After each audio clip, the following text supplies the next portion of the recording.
Morning this morning as we are hanging out here inside of these Cafe Kubal studios. Cafe Kubal is easy for you to get to all throughout our community. They're on 3501 James Street as well as on 324 West Water Street, 401 South Salina Street, all in Syracuse, New York.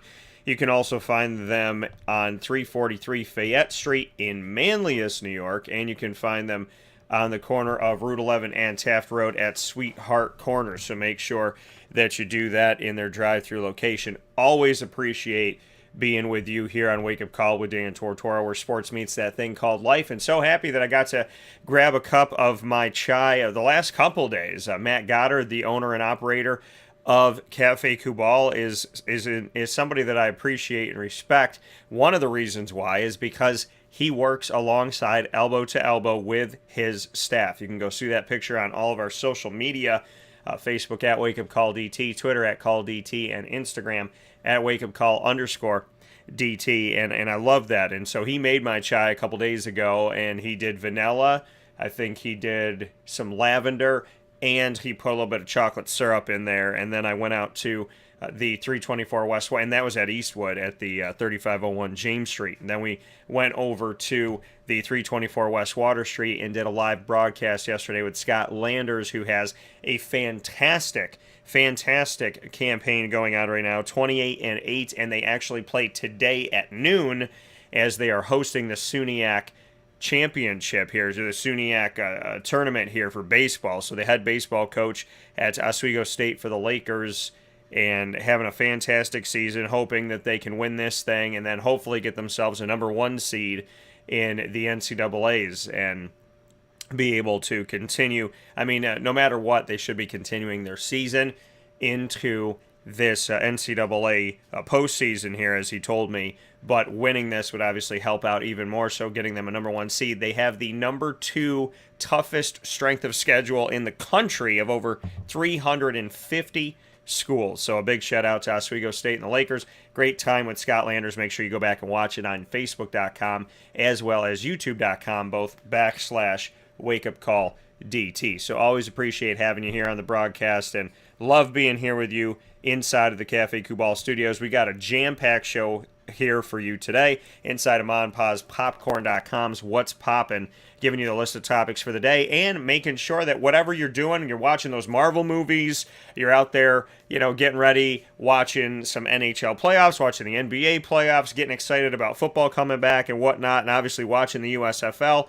All of these great moments can be shared over a fantastic bag of popcorn and kettle corn by going to MaandPazPopcorn.com. You go to MaandPazPopcorn.com. They will deliver to you anywhere in the country, so make sure you do that today. We have a jam-packed show. We're going to start the broadcast off. You see the football on the field there, looking kind of lonely. Well, we'll talk about the situation here as the ACC is looking at changing their football scheduling model and getting away from having division. So, it's very unique, the world we're living in today. Usually conferences are fighting to create divisions, and now you have a conference that has divisions looking at potentially dismantling those divisions and getting rid of them altogether. So we'll talk about that momentarily, and then in the second half of hour one, Dave Pasiak will join the conversation on the argument of divisions versus no divisions, and he will also be updating us on his thoughts on the NBA playoffs, as he has been our resident basketball analyst throughout the playoffs here from the beginning. And with the Western and Eastern conferences inside of their semifinal rounds, we'll talk with Dave Pasiak, the NVU Linden Hornets men's basketball head coach for Division III, who's been a longtime coach and well-connected with the sport of basketball, big-time fan, analyst, and coach. He'll be joining us to continue the NBA conversation and continue the conversation, as I said, on divisions versus no divisions in sports. And then in hour number two, we're dedicating it to a bonus. You're getting your Lemoyne coverage early here. So every Wednesday at 9 a.m., we bring you Dolphin Time. The first and third Wednesday of each month, AD and DT with Athletics Director Bob Beretta and myself, Dan Tortora, with new topics every first and third Wednesday of each month. Every second and fourth Wednesday, we have the Dolphin Dive, where we dive into the stories of student athletes, coaches, administration, future Dolphins, and alumni. And so we've been bringing you that on Wednesdays at 9 a.m. Eastern Time.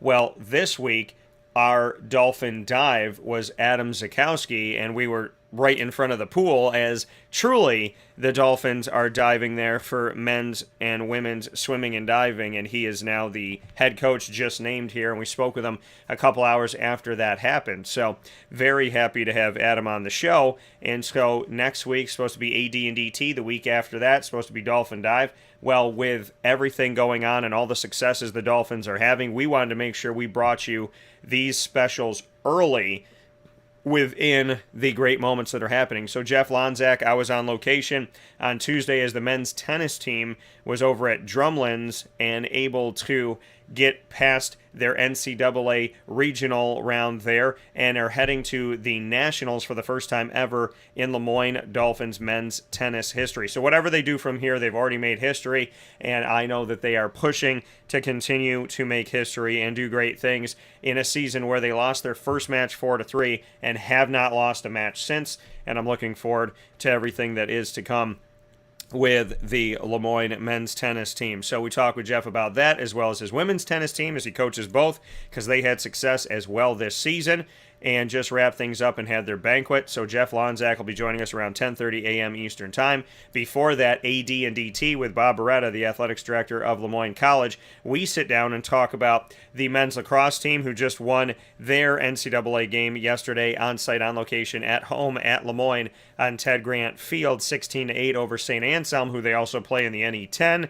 So we'll talk with them about men's lacrosse, women's lacrosse, who have advanced to the NCAAs, and they'll be playing here very shortly. And then we have the baseball team that has moved forward, as well as the successes of men's and women's tennis. So Bob Beretta and I speak on all of that, as well as some of the other sports here and some awesome things happening, including Kathy Braun already investing herself in the alumni at Moyne and having an alumni game. So we'll talk with Bob about all the great news coming on the Heights at Moyne College, and then we'll follow that up with one of those great news bearers, which is Jeff Lonczak. And Jeff and I were on site, on location, literally minutes after his team advanced to the NCAA Nationals, which will be played down at Altamont Springs in the great state of Florida, the second home of Wake Up Call with Dan Tortora. So very excited about all that, and excited to have all of these awesome guests on the show. So with that being said, you know there's a lot on the show when the intro takes you a bunch of minutes here to just talk about everybody that's coming and what we're going to discuss. So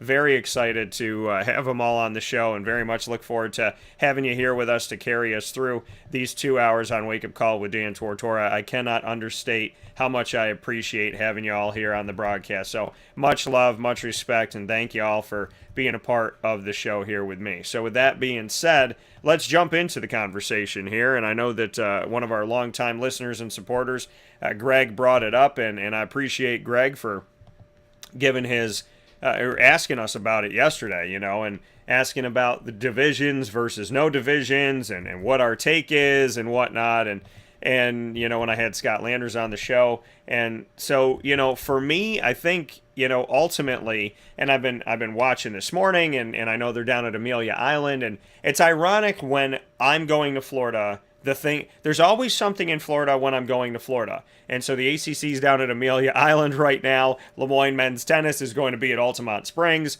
And so it's just funny how life works and how small my world is. And wherever I go, there seems to be some amazing things happening around me. And I thank God for all the paths he's helped me to cross, and all of the wonderful people I've gotten to meet from these paths. So I'm very appreciative this morning and every morning that I get to do what I do and do what I love and love what I do. And I'm just so grateful and so honored to be able to do this. And it's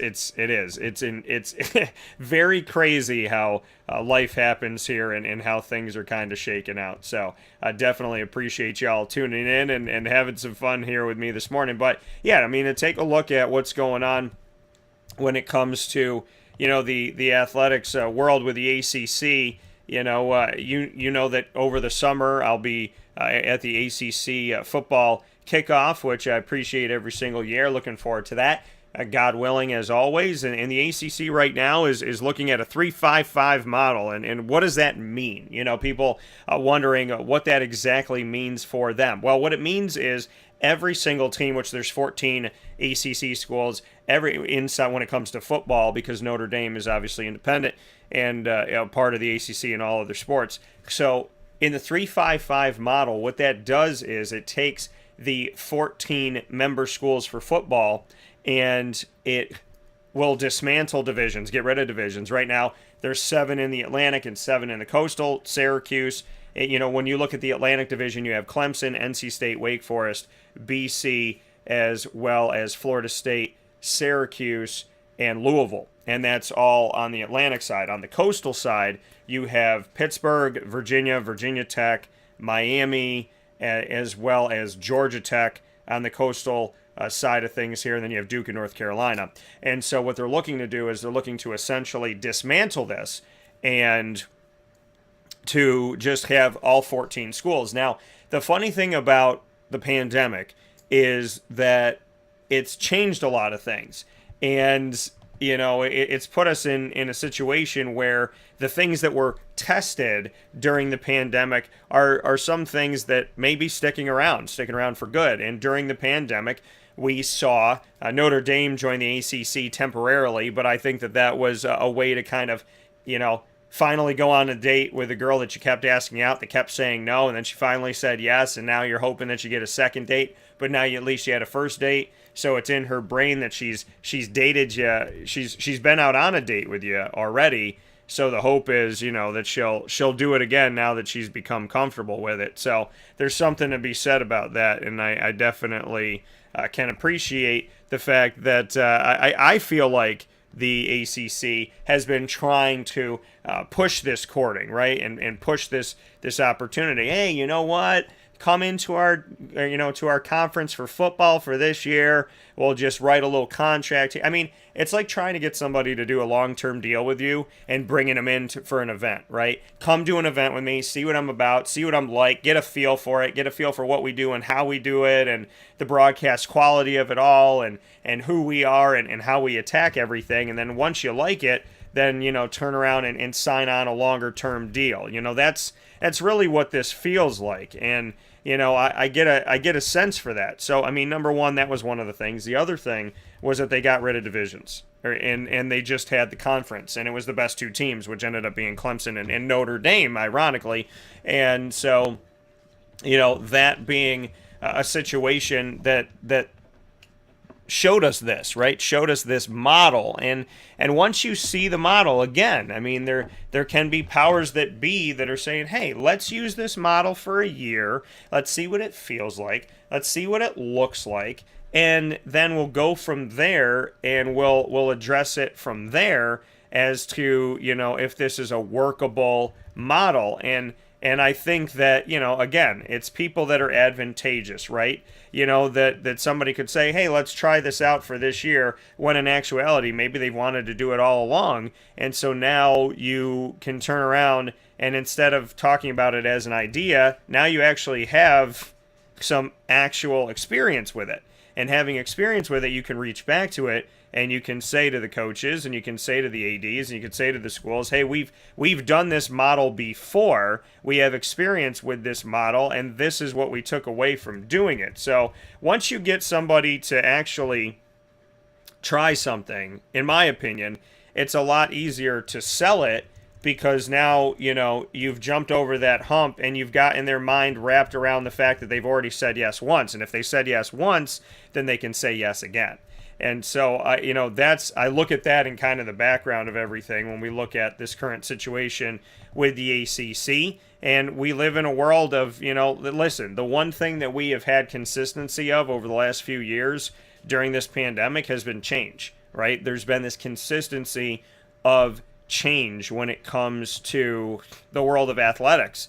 And really, in the collegiate model, there's been so much change. But we've seen it with the pros, and they've tested out different things, right? And the We saw the NBA during the pandemic and in their bubble down at the Wide World of Sports in Walt Disney World in Florida. We saw them, test this model of having these play-in games for their, postseason, and now they've kept it. So, I think that people have been advantageous to utilize the pandemic and use it as a time to test things, and then whether or not they like them, whether or not they're going to, return with those things. Pandemic. But I feel like they have utilized the pandemic to be a place where they can test things and then essentially keep them. So, I think for me, looking at this, it's a model that I think can work, and I get the arguments for it. And so the 3-5-5 model, for those of you that don't know, I want to describe this to you. And the 3-5-5 model, so what it does is it gives you 3 opponents inside of the ACC that you're going to play, because they play 8 conference games and 4 non-conference. So every single year, you're going to play these 3 teams. No matter what, you're going to play these 3 teams. Now, Syracuse already has, that team in the Coastal Division they play every year, which is Pittsburgh. But this would give them 3. And for Syracuse, I think, you would argue Pittsburgh, BC, and then, maybe you give Syracuse to play every single year. Maybe you look at like a Virginia Tech because of the history. So, you could do something like that. I think Syracuse would choose them over playing Miami. But, Miami also was a part of the Big East, so that's something to look to. But I think Boston College and Pittsburgh make a ton of sense when we look at that. But the 3-5-5 model says you're going to play these 3 teams every year in the ACC, and then you're going to play these 5 schools one year, right? There's a group of them that you're going to play, and then the next year you're going to play the other 5. So you're going to play these 5, then you're going to play the other 5, and then from there, you'll have a home and home. So if you stay in college and you play 4 seasons, you're going to get to play everybody twice, one at your house, one at the other house. So the way that the 3-5-5 works is that if you came to Syracuse, so to speak, and let's say BC, Pittsburgh, Virginia Tech are the teams that you play every single year. So then you have 5 other teams that you're going to play. And so you're going to play these 5, and then you're going to play the other 5 that you didn't play that season, and then you're going to play the 5 that you played, let's say you played this one at home, this one on the road, then you're going to rotate those. So these home games are now road games, and then you're going to play those 5 teams in year 1, and in year 2 you're going to play the 5 other, and then in year 3 you're going to play those 5 teams, but at their house or at your house, depending on how that works out. And then in year 4, you're going to play those other 5. So everybody's going to be able to play each of the teams of the ACC that are not your permanent 3. You're going to play those other teams twice, and you're going to play them once in your house, once in their house. So that offsetting thing, right? In year 1, we're at NC State. In year 3, NC State comes to the Dome. But in years 2 and 4, you don't play NC State. That's how it's going to look. And that allows the opportunity to see the fact that teams are going to be able to play each other that don't, there's years right now in the ACC. You could come to school and never play one of the teams in the ACC. You can be in the ACC and never play. Like, you could come to Syracuse, spend 4 years at Syracuse, and never play Miami. And so, to me, that's wrong. You should get a crack at it. And everybody should. Everybody should have an opportunity to play everybody. This is going to give that model. So, this is where I'm for it. And to me, that's why I'm for it. Because it gives the opportunity to have everybody get to experience everybody. And I think that model to me makes sense. That model to me is going to, pay off, because I don't like it right now that we don't get to see this. That we don't get, that Syracuse fans don't get to see that Miami game, right? And you wait forever to get to it. By the time you get to it, it's, it becomes a moot point sometimes. So I think that is something that has the benefit of it all. Now I'm going to do a show where I break it down more and I discuss, at length more. But, for those of you playing the home game, I think it's a workable thing, but at the same time, now you have 14 schools that are looking for fairness, right? Because who wants to play Clemson every year? Is it Florida State, and is it North Carolina? And who is going to play Clemson every single year? And the team that's going to play Clemson every single year, those three teams are going to be at a disadvantage, right? If Clemson continues to be Clemson. And so I would imagine Florida State's going to be one of those teams. So you have that. But now the thing is you have these rivalries for each school now. Now you have rivalries like Duke and North Carolina on the football field and really on any field or court in life. But you have rivalries that are existent, and then you're going to try to recreate rivalries that maybe have died a little bit or create new rivalries because maybe you turn around and say, okay, Syracuse is going to get BC, Pitt, and we're going to give them NC State. And then you say, well, how does that make sense? You know what I mean? I think NC State will probably get Clemson, Duke, North Carolina. And so you look at that and you say, okay, well, North Carolina's gotten better with Mac Brown. Duke, let's see where they're going to be. And now that they mutually agreed to part ways with David Cutcliffe, who had been there for a long time, and a quarterback guru and a guy I respect. So if you're NC State and you're playing Duke, that's fine. You're playing North Carolina, they're getting better. You have to play Clemson every year? That's a pain in the tush. Who do you give to Wake Forest? Do you give Wake Forest, Duke, and North Carolina? You know what I mean? So if Duke and North Carolina, to break this down for you, if we were to look at this here, and I'll jot it down in my notepad here because I'm a pen and pad person. So if you have North Carolina, for example, right? So you got UNC. Who are their three going to be? Well, one of them's going to be Duke, right?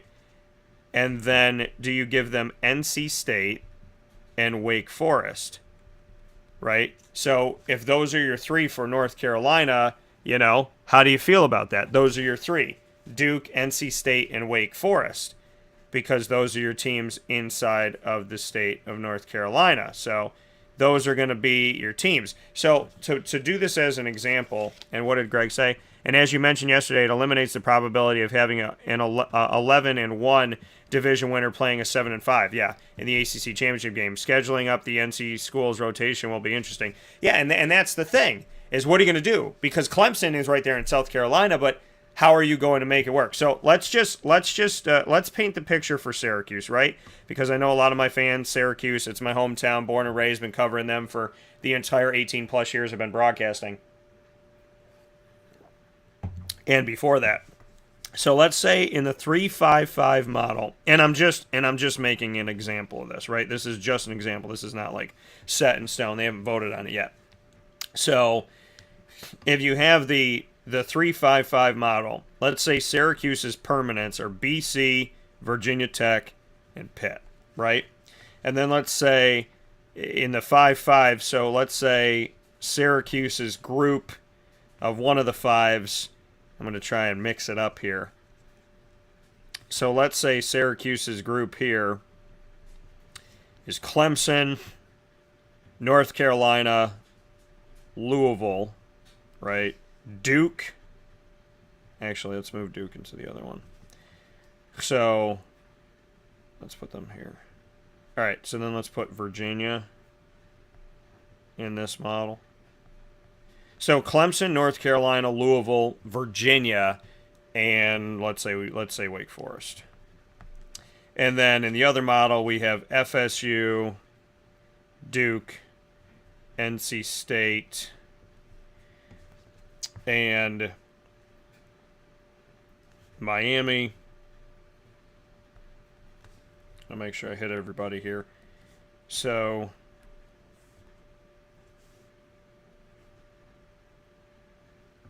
if Syracuse was to work this model, Georgia Tech.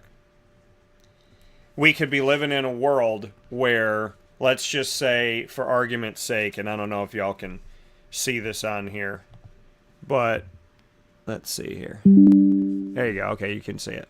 So you can kind of see it.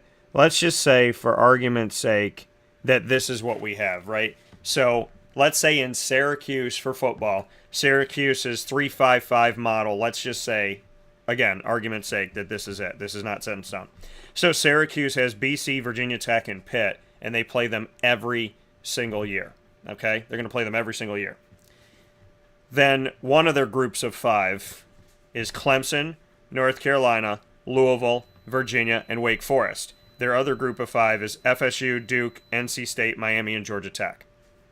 What that means is Syracuse will play BC, Virginia Tech, and Pitt every year. And let's take a 4-year span like I was talking about before. In year 1, Syracuse will play at Clemson, home versus North Carolina, at Louisville, home versus Virginia, and at Wake Forest. Okay? Then in year 2, they'll play BC, Virginia Tech, and Pitt, as they always do. And then they'll play home against FSU, at Duke, home against NC State, at Miami, home against Georgia Tech. And then in year 3, they play BC, Virginia Tech, and Pitt. And then Clemson is a home game this time. They're at North Carolina. Louisville's a home game. Virginia, they're on the road. And Wake Forest is a home game. And then in year 4, BC, Virginia Tech, and Pitt. And then FSU is a road game. Duke is a home game. At NC State. Miami is a home game. And at Georgia Tech. Just for argument's sake, just to kind of show like a basic model of that. But that's what it looks like. So if I come to Syracuse and I'm Dan Tortora and I'm playing quarterback, I'm going to play BC, Virginia Tech, and Pitt every year at Syracuse for my 4 years, if I stay 4. And I'm going to get to play every other ACC school twice, home and home. So I'm going to get to play Miami twice, go to Miami, have Miami come to me. I'm going to get to play North Carolina, go to North Carolina, have North Carolina come to the Dome. So I think that's a great model. I really do. I don't see how you don't pass that. But the problem is, for me, I like divisions, right? But the issue with the divisions is that the Coastal Division has been down and the Atlantic Division has been up. This last year, Wake Forest had a good season, and NC State obviously continues to be a viable team, but the Atlantic Division wasn't great this year. So when you look at it, and when I used to talk with former ACC Commissioner John Swafford about it, I said to him, I was like, did you ever think about mixing up the divisions? Have you thought about changing it up a little bit?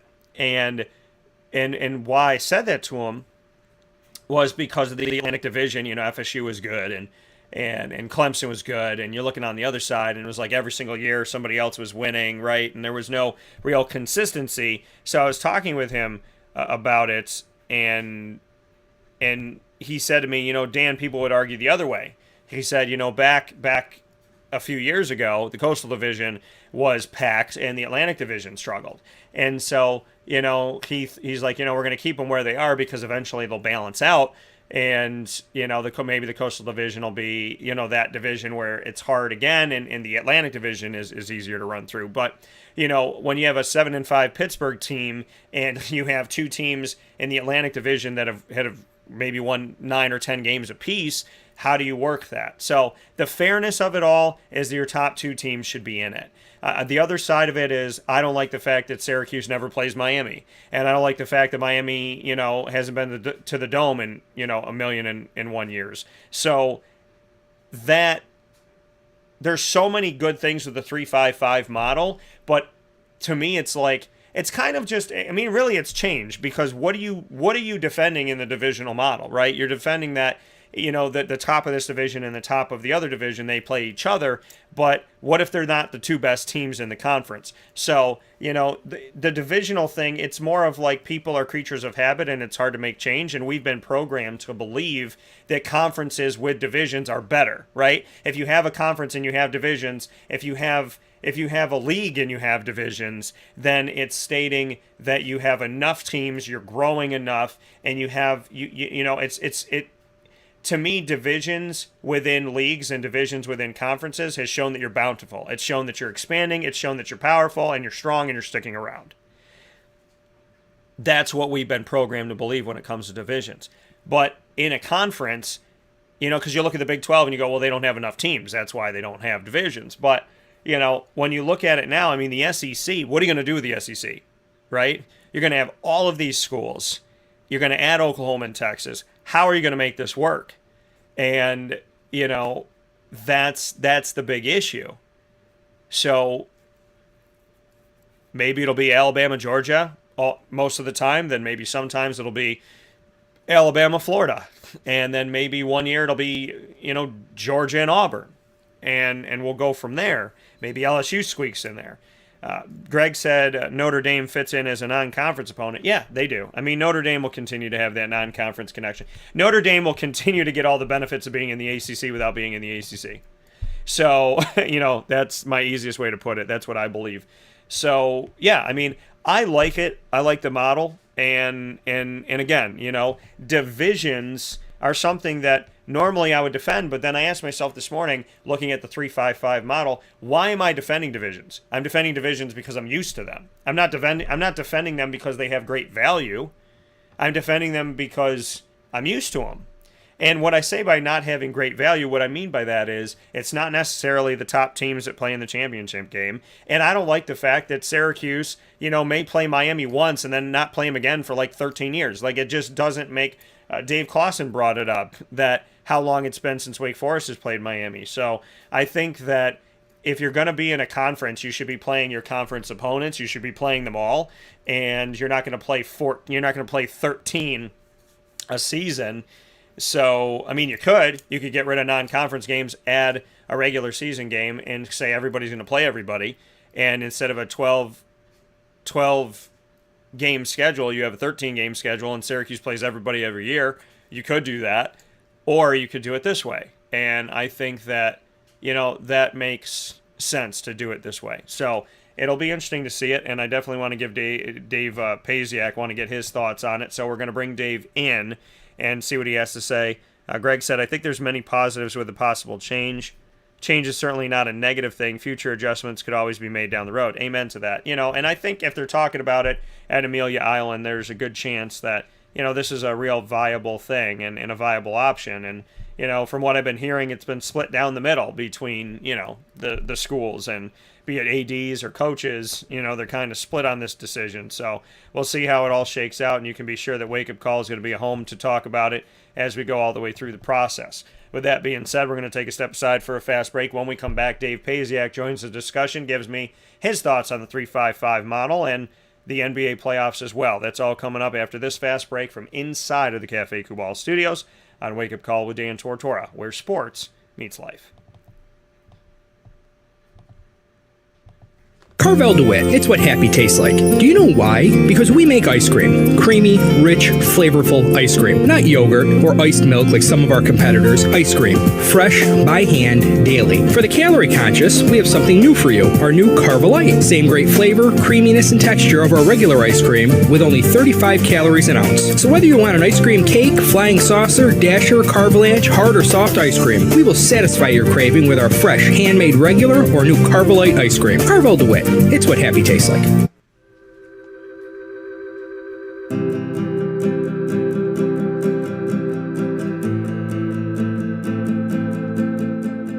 Cafe Kubal offers same-day local delivery of our products, offering no delivery charge for Onondaga County. Shop cafekubal.com for fresh roasted coffee beans, cold brew, travel mugs, and all your essential Cafe Kubal needs. Cafe Kubal, coffee for the soul.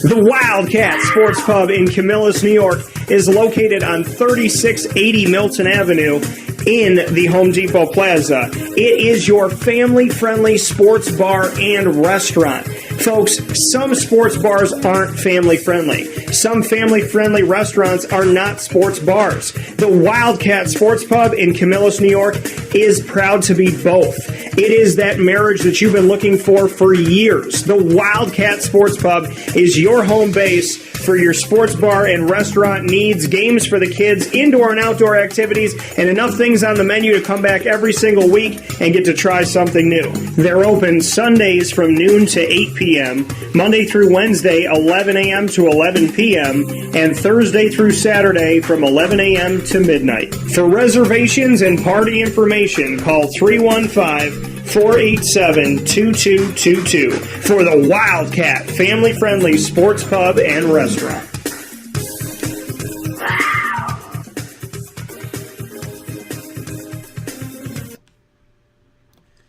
Welcome back here to Wake Up Call with Dan Tortora inside of the Cafe Kubal studios, hanging out with you where sports meets that thing called life, and always happy to have you here on Wake Up Call with Dan Tortora. You're watching and listening on Facebook.com/LiveNowDT, Facebook.com/WakeUpCallDT, and on YouTube.com/WakeUpCallDT. And of course, you're listening to worldwide internet streaming radio on MixLR.com/WakeUpCallDT and on WakeUpCallDT.com's homepage. So, with all that being said, I'm very happy to continue the conversation about divisions versus no divisions and the 3-5-5 model that the ACC football team, or football conference, I should say, is currently looking at, as well as jump into some conversation on the NBA playoffs in continuation with my guy, Dave Pasiak, longtime friend, fantastic human being, great basketball coach and analyst, and has spent 11 years with me on the air, and so he is back here live to talk about the continued conversation of divisions and the 3-5-5 model, as well as the NBA playoffs. So let's bring him in. Dave, how are we doing today? Doing great, Dan. How you doing? Doing very well. And Dave, you know, to continue the conversation that we've been having here on the show, would love to get your thoughts on it. I mean, you're a coach, so you know about divisions, you know about conferences and scheduling and whatnot, and all that goes into it. So with somebody who deals with this, what can you say about, you know, divisions versus no divisions, and just how you are taking some of these things as we take a look at the model? Yeah, well, I think it's a really, I mean, we're going through, you know, our school is a member of the North Atlantic Conference. So, you know, at the Division III level, we're going through that, as are some other conferences that have expanded. You know, division play was more of a professional sport thing historically, and kind of originated in, you know, baseball and the NBA and the NHL when those leagues expanded. And it was more done for, you know, for pragmatic purposes, travel, when people were taking public transportation, all that kind of thing. And it became more of a factor in college sports, again, with conference expansion.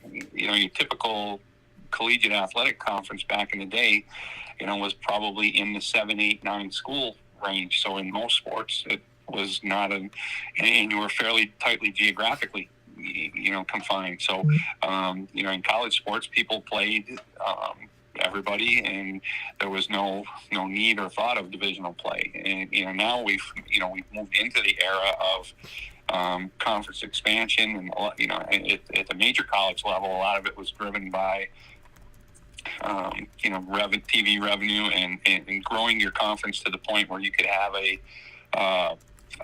football championship game, which is a big revenue thing for the individual conferences. You know, so I think it's become like a real touch point in college sports. You know, everywhere from, you know, Power 5, you know, ACC, big, you know, SEC, whatnot, major college football, to the Division III level, where, you know, we've seen conferences. Our conference, when I came here, we had 10 schools. We went down to 8. Now we're at 12. In 2023, we'll be at 14. So the divisional issue rears its head at all levels. And I think, you know, the competing things in there, competitive. I mean, coaches are, especially, and fans, and everybody's looking for a competitive balance. You know, so I think you're whatever format you go to, I mean, that's something that that everybody strives for. You know, I think that we've seen, kind of a little bit of move back away from divisional play. In sports like college basketball, where now major college conferences have gone away from divisional play to create more conference scheduling. And again, there's competitive balance issues there that they're trying to address, and it's also a money deal. The more games, it's a bigger money and a bigger TV revenue gain for the ACC to play more in conference games versus like bought games where you're bringing in like Syracuse buys a lot of home games where they give a team a financial guarantee to come and play in the dome. So from a conference standpoint, those games aren't as lucrative as playing a bigger conference schedule. So all those things go into play. As a coach, like I'm in a conference with 12 schools that's going to 14. I think we should play everybody, but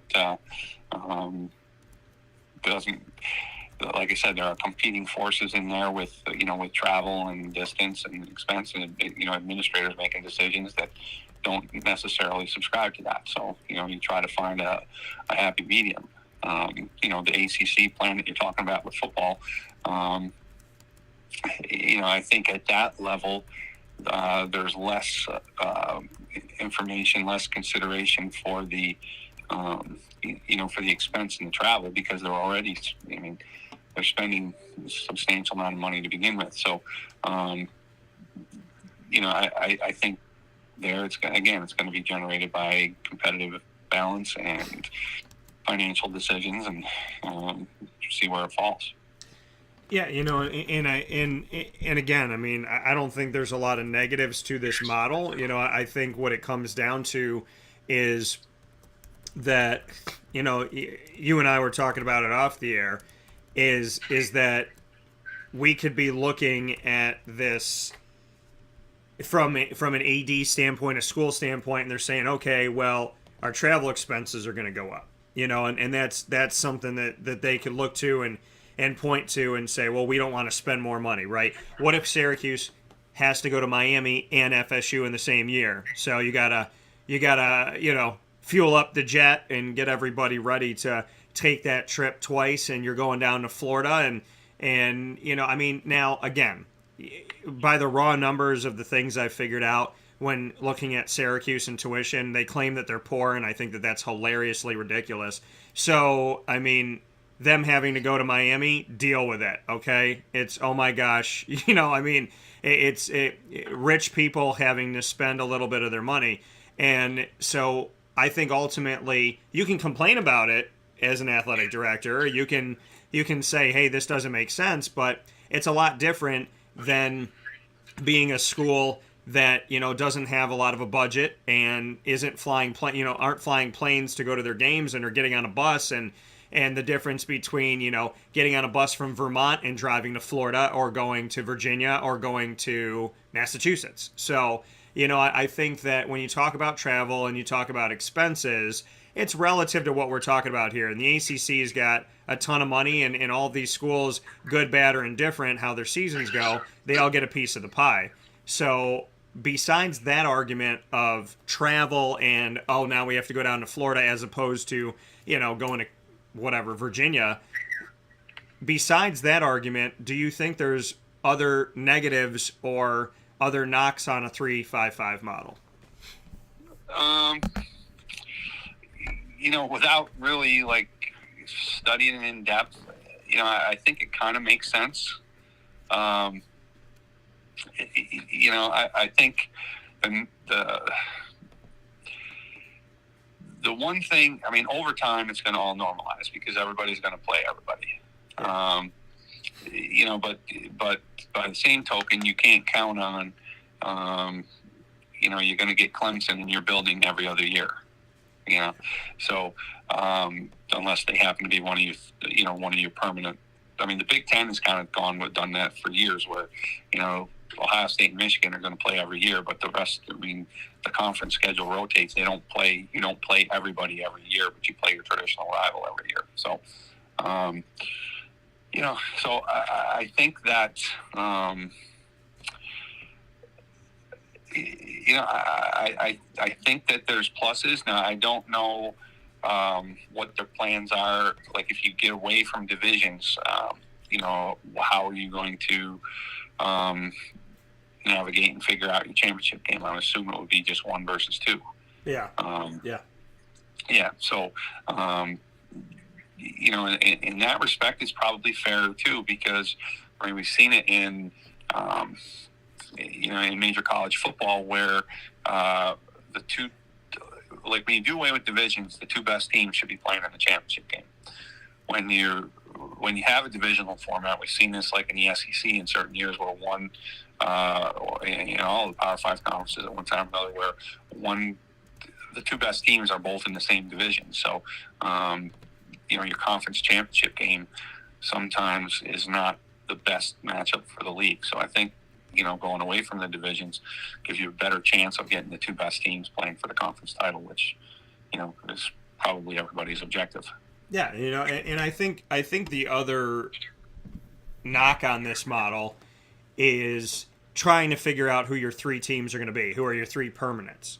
If you're Syracuse, we know it's going to be Pitt and BC, but who's the other team? Is the other team Virginia Tech because of their history with the Big East and Syracuse? So do you just say, okay, BC and Virginia Tech, they make sense, and Pitt has been, a long time connection to them. So do you just kind of go back in Syracuse? But then what do you do with other schools? What do you do with Georgia Tech? Who do you give them? Who's going to be their rivals? They're the only team in Georgia inside of the ACC. So do you give them Virginia? Do you, how do you work it out? So I think the thing is, when you're deciding those 3, it might be easy. For Syracuse, it's easy for sure to decide 2 of those 3. For, the North Carolina schools, you can have them just play each other. But then you start working it out and saying, well, Florida State's going to get Miami. But does Florida State get Miami and Clemson? And if Florida State gets Miami and Clemson, is that fair? So now we're talking about fairness. Who are the schools that are going to get Clemson every year? Who are the 3 schools that have to play Clemson every single year? Because they're going to be at a competitive disadvantage. So, I think that part of the model, the 3 teams that you're always going to play, what if that doesn't work out? What if it hurts you? What if 5 years in, there's 80s going, whoa, listen, we got no shot at playing in the ACC championship game. This is totally unfair. So we're going to have to look at 5 years in, remodeling the model and changing that up. And I think that figuring out who your 3 opponents are going to be permanently every single year is going to be tough for some of the schools. And then on top of that, what if a school has 4? Who do you get rid of? What if a school has 1 or 2? Who do you add? And then the fairness factor comes in of who has to play Clemson, who has to play Florida State if they get if they're getting better. And NC State's been a strong team. Who has to play them every year?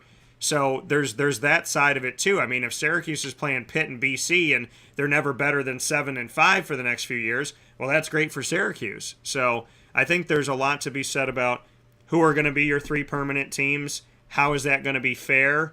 And who do you get rid of and who do you add if you're trying to force rivalries that don't exist? Yeah, I think that that piece of what the ACC is talking about, I think, well, first of all, like you talked about 5 years down the line, the way things move in college sports, I mean, it's highly unlikely that whatever gets put into place now will look the same 5 years down the line. I doubt very seriously that the scheduling model will stay consistent over that period of time, and just the way things move. 5 years down the line, the Power 5 schools might not even be in the NCAA. So, I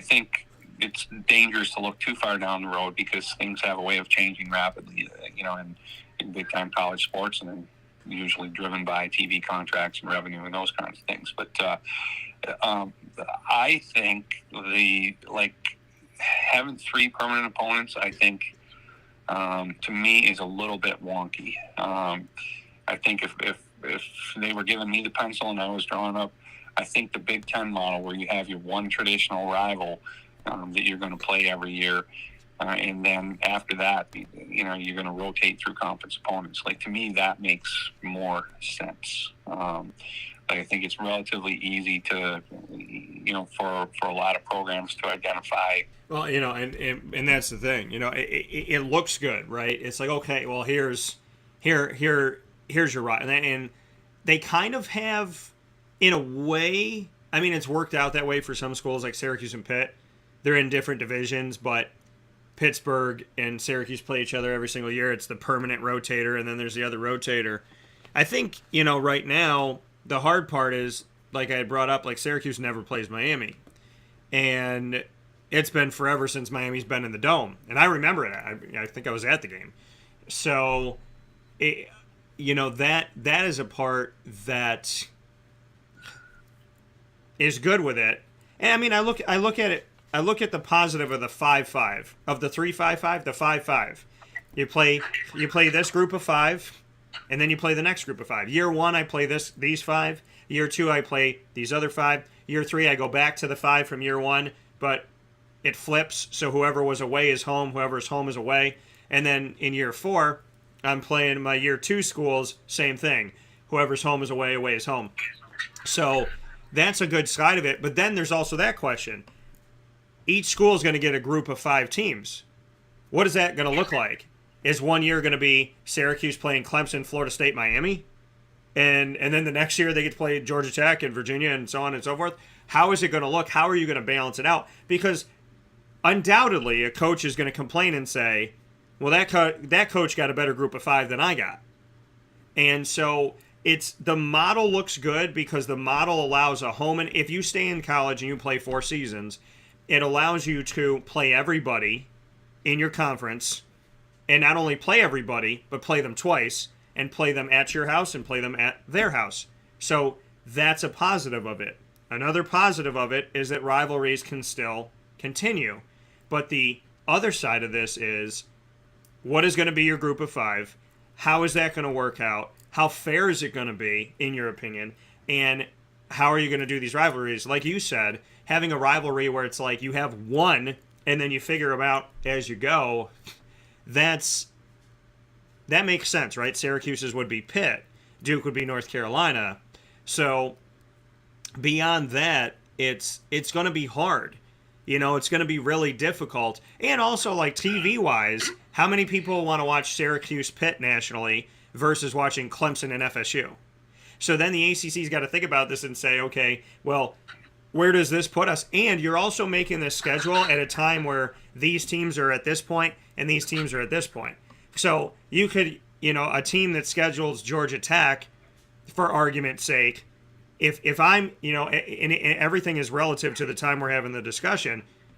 If you schedule Georgia Tech as one of my 3 permanent opponents, I'm loving that right now. I may not love it 10 years from now, but I'm loving it right now. If I get Georgia Tech, if I get Duke, this is a great scenario for me because these teams are not, historically, in recent history, they're not having good seasons. So I'm going to benefit from that. If I'm Syracuse, Georgia Tech makes no sense to make my permanent, but make it my permanent. So, I think that's a side of it is we're looking at everything relative right now, right? My permanent opponents today might not be great permanent opponents down the road. And then you have to look at it from a recruiting standpoint. Syracuse recruits a lot in Florida, so they might want a Florida opponent, but it doesn't make logical sense. And I think Syracuse would struggle to play Florida State permanently all the time and Miami all the time. So there's so many questions that are coming within this, and undoubtedly you're going to have coaches fight over teams, and you're going to have coaches complain over teams. And you know it from being a coach, and you know it from being a conference that's expanding. You're not going to make everybody happy all the time. Somebody's going to feel disrespected. Somebody's going to feel that their schedule is harder. Somebody's going to feel like they got away with murder. And you hope that balances out over time. But ultimately, the model works. The model's good because it allows everybody to play everybody, and it gives you a home and home, and it gets rid of this, like, I haven't played this school in my conference in 15 years. So that part of it's great, but the part of it that comes into question is, what does your group look like, and how does that fare against other people's groups, and who's fighting over what, and who wants to get those permanent opponents as the teams that historically aren't that good because it's a guaranteed win, you feel like, or a good shot at a win. And so, I mean, I think within a good model, we're living in a world where there's a lot of questions, and that model might look great to us today, but not great to us tomorrow, because what if Florida State finally gets better? Now I'm thinking, well, hell, I got Florida State. This is great. But now I don't want to play Florida State every year for the next 5 years, but I do want to play them the first 2 years. So that's where, like you said, things are fluid and coaches are going to start complaining. And if you're Pat Narduzzi and you're in the Coastal Division, 7-5 is good enough to play in the ACC Championship. If you get rid of divisions, now Pittsburgh might be the 7th best team instead of the best team in the division. Yeah, I mean, there's always competing priorities, and that's going to be, I mean, that's a byproduct of growing conferences to the point where everybody doesn't play everybody. So I mean, on the one hand, you say you'd love to play Georgia Tech every year. On the other hand, from a fan standpoint or a revenue standpoint, you'd probably rather play Miami every year or Clemson every year, because that's going to be more of a marquee game for you in your home building and get you in front of more TV eyes. So you talked about do you want to play a game in Florida every year for recruiting purposes? So are you better off playing in Florida every year for recruiting purposes, or playing Boston College every year for a geographic standpoint? Yeah. So I mean, all of those priorities, competing priorities, they get into play. And what you see a lot of, it sounds like the ACC in terms of the football schedule is already fairly far down the road on this. But what I think happens a lot of times is when you have a lot of different constituencies and schools and coaches and administrators and everybody that has, competing priorities, sometimes you don't get to a common ground and the whole thing blows up and you go back to where you were. So, so I think in this case, because it's out in public and whatnot, it seems like the ACC's probably behind the scenes resolves a lot of these issues, or I don't think it would have got to the point where, it's out there as public information. So, it'd be interesting to see. And like I said, I think expecting whatever is rolled out in the near term to look the same 5 years down the road, the way college athletics is changing at a rapid pace, I think, probably is not realistic anyways. Yeah, and I mean, we'll see. And again, this also breeds to college football playoff expansion. So, it's another push for Jim Phillips and the ACC to say, hey, we need to expand this. And that's a conversation that we'll continue to have here. We're hanging out with Dave Pasiak, the NVU Linden's men's basketball head, NVU Linden Hornets men's basketball head coach here in Vermont. And very much appreciate everything Dave has done in the basketball world as a coach, as an analyst, as a fan, and a supporter.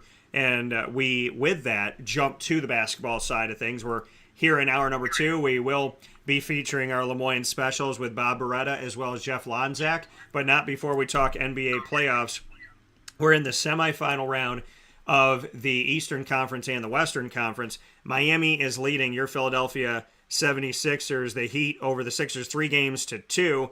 Game 6 is tonight, May 12th at 7 p.m. Eastern Time on ESPN. The Sixers need it to stay alive. We look at the other side of the East. We have the Bucks and the Celtics. They will play on Friday the 13th at 7:30 p.m. Eastern Time on ESPN. The Bucks leading the Celtics, and people forgetting that the Bucks are actually the 3 seed, not the 2 seed in this thing. Boston, the higher seed in this. Boston trailing 3-2 in the Western Conference. The Phoenix Suns leading the Dallas Mavericks 3-2, and they will play tonight at 9:30 p.m. Eastern Time on ESPN. The Mavs need to stay alive in this one. And then we have the Warriors leading the Grizzlies 3-2. The Grizzlies, the 2 seed, Warriors, the 3 seed.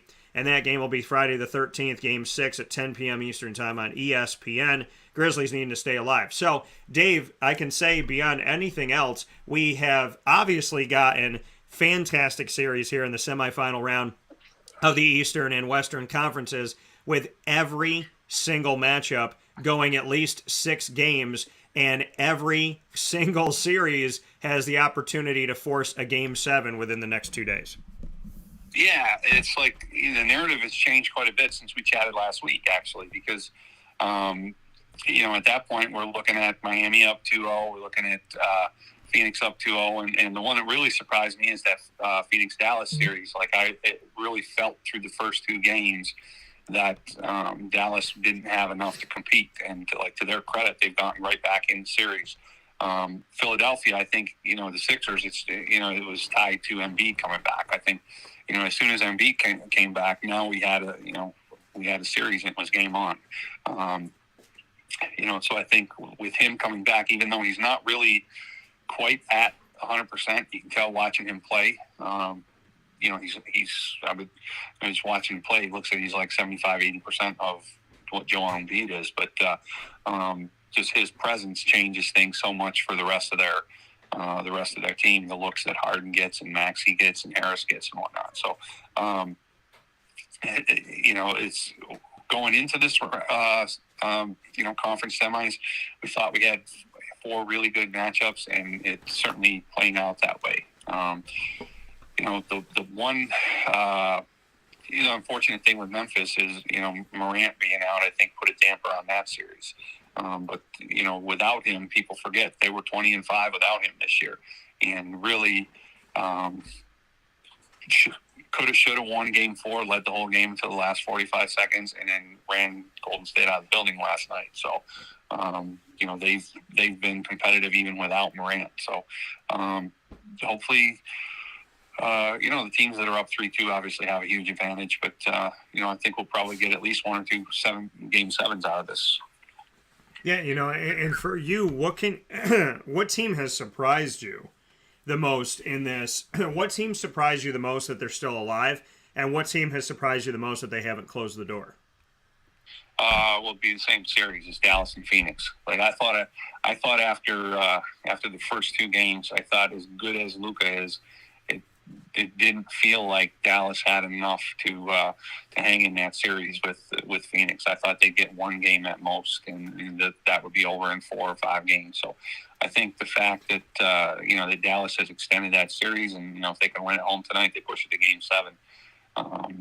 To me, that was the one series of the 4 that I thought had a potential to be a mismatch. So I think the fact that series is going to go 6 and possibly 7 is certainly my biggest surprise out of this round. How do the 76ers, in your opinion, how do they stay alive? Are they in a different place now? Obviously Embiid changes everything with him out. You're taking an MVP caliber player off the court. So where are the Sixers now, and have they shown you enough that you think that they're going to stay alive? Or are you still, feeling those nerves right now? The game is tonight. What is it about Philadelphia at this point that makes you either believe this is going 7 or makes you a little bit leery of it?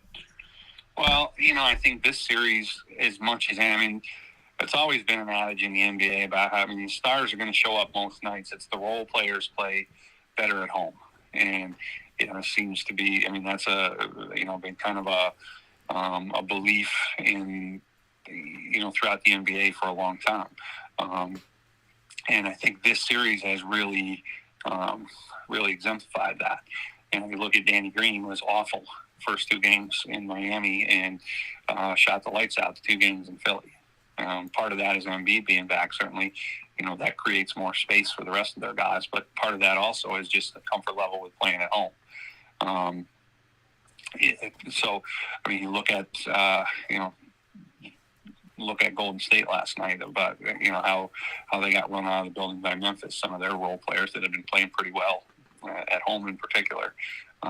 Really did not play as well last night. So I think in the Sixers, as far as the Sixers, if they shoot the ball well and get contributions, they need Harden to play at MVP Harden level. Maxey to play. I mean, they need to be firing on all cylinders. And the other thing the Sixers need to be able to do is hold the fort when they go to the bench, because Philly has not. I mean, Doc has shortened up the rotation a little bit in the playoffs, and they haven't gotten a lot of contribution beyond their core five guys. So especially playing at home would be nice if whether it be Milton or Korkmaz or Yang, somebody off the bench that gives them a little bit of a boost, I think would Thibault at the defensive end,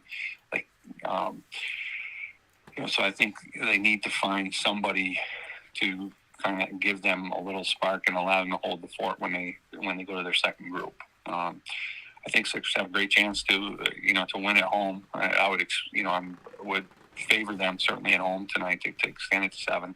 I think winning a game 7 in Miami is going to be a tall order. The Heat haven't lost at home, I don't believe, yet in the playoffs, and so that'll be a tall order. But on the other hand, when you get to a game 7, anything can happen, and there's a lot to be said for game 7 sometimes favors the team that has the best player that can take the game over. And I think Embiid, close to MVP level Embiid, I think could be that guy if it gets to a game 7. So I'm excited for the game tonight, and hopefully extend it to 7 and see what happens. Yeah, no, definitely excited for everything that is to come. And happening within all of this are new trophies that are honoring fantastic players from the history of the NBA, Bob Cousy, Oscar Robertson, as well as Larry Bird and Earvin Magic Johnson. What can you say about these awards that are going to be coming out here and giving something different here to the NBA, right? Honoring people that anybody that knows basketball should be honoring, but to extend this out and to make this a really special thing here. So the Eastern Conference Championship Trophy will be now named after Bob Cousy.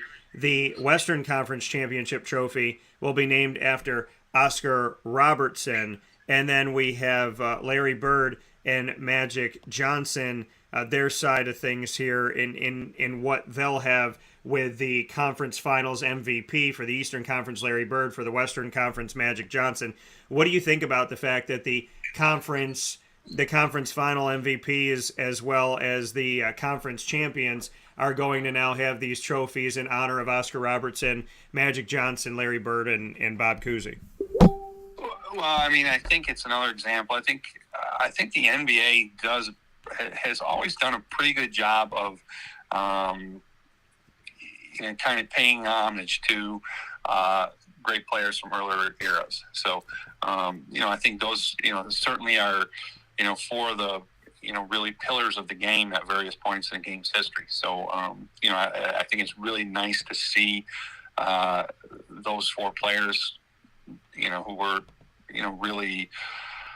Oscar was a guy before his time, and one of the really most versatile guys in the NBA. And Cousy, of course, you got the tie to the Celtic dynasty, and then the Bird Magic era, which was kind of the era that kind of revived popularity in the NBA and resurrected the league, and I think in the public spotlight, and to the point where now it's probably definitely the second most popular professional sport in the country after the NFL. So, so I think the league, I think the NBA, and I mean, this is going back, to the Larry O'Brien, definitely the David Stern days, and I think it's continued now today. I think the league has always been, they've been out front on a lot of things and not afraid to be an innovator, but I think they've also been a league that has not forgotten about its past and done a lot of things along the way to, Bill Russell and the Finals MVP, good example of that. Pay respects to the people that came before and kind of built the league into to what it is.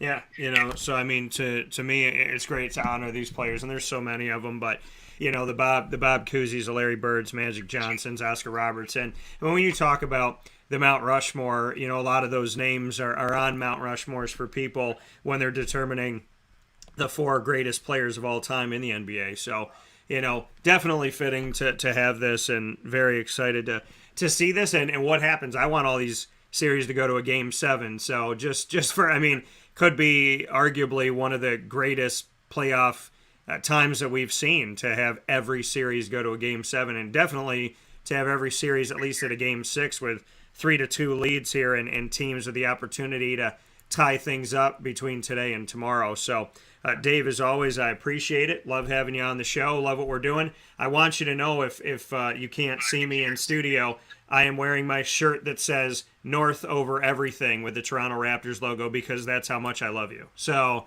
I wearing that for you today, Dave. And I thank you as always for everything you bring to the table. And I will proudly wear my Raptors gear despite what happened with the Sixers. I'm a Raptors fan all day, every day. That never changes. So I just want to let you know my North over everything today is in honor of you in the studio. Yeah, we the North, but you might be the only guy still wearing Raptors gear since they've packed it in for the season. So hopefully we get great games, and be looking forward to the Game 6 tonight and tomorrow, and hopefully we'll get a bunch of Game 7s out of it. Absolutely. Well, listen, take care of yourself and stay safe, and I look forward to talking with you soon. And as always, thanks for your expertise and your time, and more than anything for your friendship, Dave. I appreciate it. I appreciate it as well, Dan. We'll talk to you soon. All right, take care. Bye-bye. That coming from Dave Pasiak. One more time here on Wake Up Call with Dan Tortora, where sports meets that thing called life. We'll take a step aside for a fast break inside of the Cafe Kubal studios. Fill your cup up right. You might be on your way to Cafe Kubal right now while you're listening to the show. So please, if you are listening, don't be holding your phone in the car, and please don't be watching.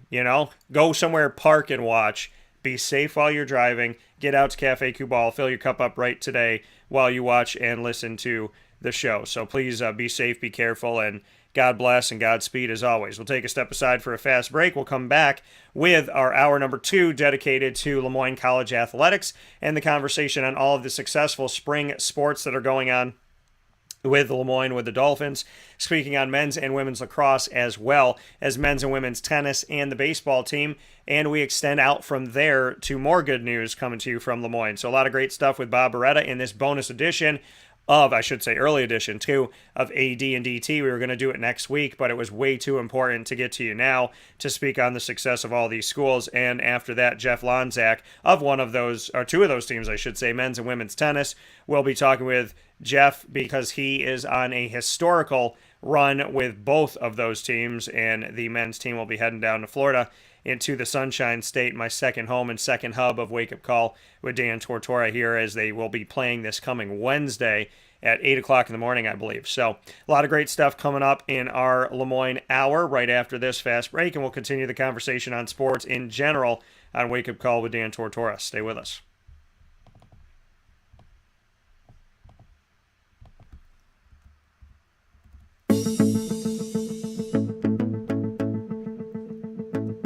Avicoli's, located on the corner of Route 57 and Wetzel Road in Liverpool, New York, has been your trusted neighbor for decades. Located just steps from Liverpool High School, we're happy to have the Liverpool Warriors on-site, on-location broadcast at Avicoli's through Wake Up Call with Dan Tortora every single month, featuring student athletes, coaches, and administration throughout the year from Liverpool High School. Head out to Avicoli's today on the corner of Route 57 and Wetzel Road in Liverpool, New York, open Tuesday through Sunday for lunch, dinner, and drinks. We'd love to see you out there. And of course, you can call them at 315-622-5100 for takeout, delivery, and catering. That's 315-622-5100. And also find them on myavicolis.com. That's myavicollis.com.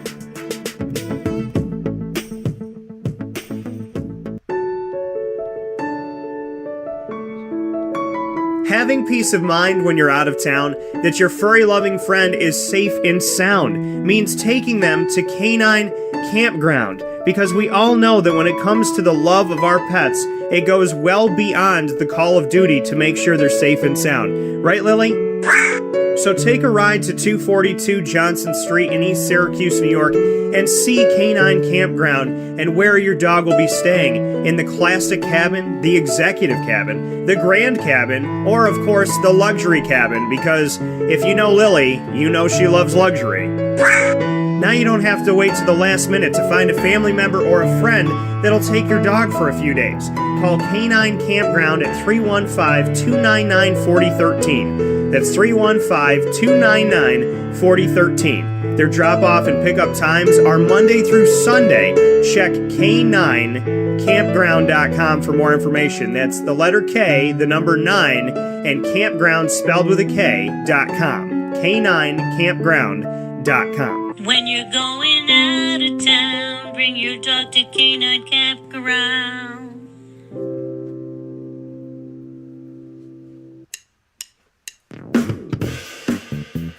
PB&J's Lunchbox, the food truck that you love finding all throughout Central and Upstate New York, now has a street-side cafe. So when you're craving their traditional favorites as well as their out-of-box amazing menu items, you can now head to 663 Old Liverpool Road in Liverpool, New York. Located just minutes from the highway, the Thruway, Destiny USA, and Onondaga Lake Parkway, PB&J's Lunchbox Street-Side Cafe is there for you Monday through Saturday from 9 a.m. to 7 p.m., serving breakfast, lunch, and dinner all throughout the day. Get breakfast for dinner, dinner for lunch, whatever you fancy, including their award-winning grilled peanut butter and jelly sandwich. Find them at 663 Old Liverpool Road in Liverpool, New York. PB&J's Lunchbox, where we love to know what's in your lunchbox.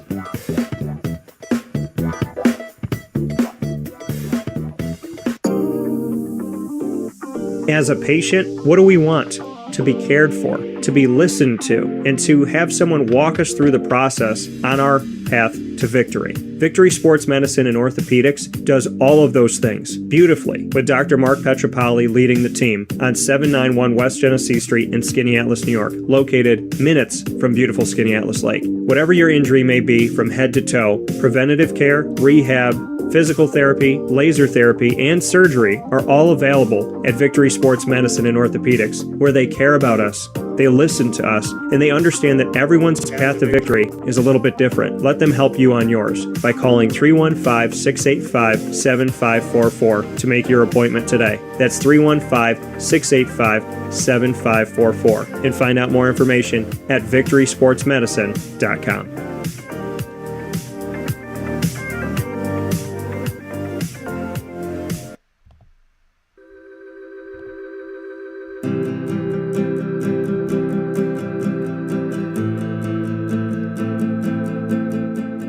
Cafe Cabal offers same-day local delivery of our products, offering no delivery charge for Onondaga County.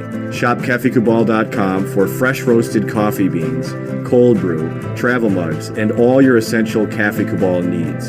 Cafe Cabal, coffee for the soul.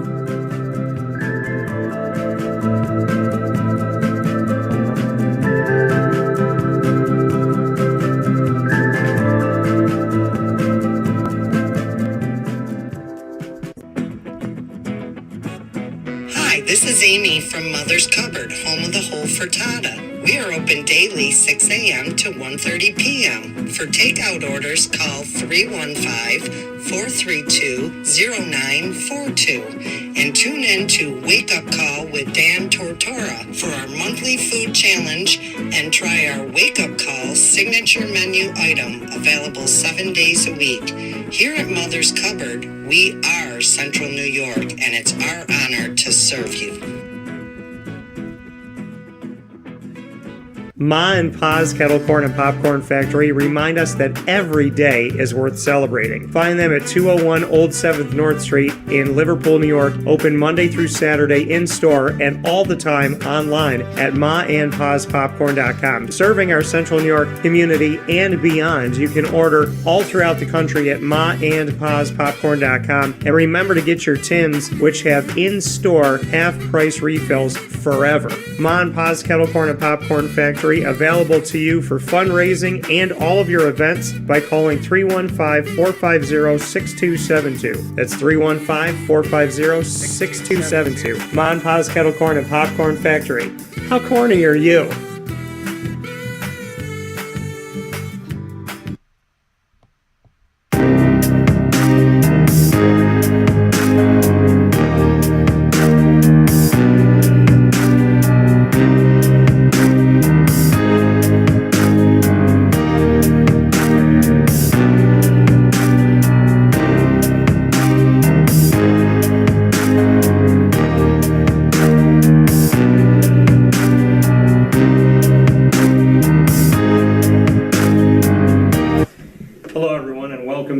to AD and DT. We're airing it earlier than typical. Usually it's every first. Some fantastic news when it comes to Lemoyne College as we get to celebrate a historic season for women's tennis, a historic season for men's tennis, as well as Lemoyne men's lacrosse and women's lacrosse moving forward, and Lemoyne baseball and all the success that they're having. So we wanted to make sure we got it to you as soon as we could. So hopefully you can forgive us for not making you wait a week, because we can't wait a week because we're so excited about everything here. Of course, AD and DT, Athletics Director Bob Beretta of Lemoyne College, myself, Dan Tortora, aka DT of Wake Up Call. Bob is always happy to be here with you. I'm so excited to have you here, Dan.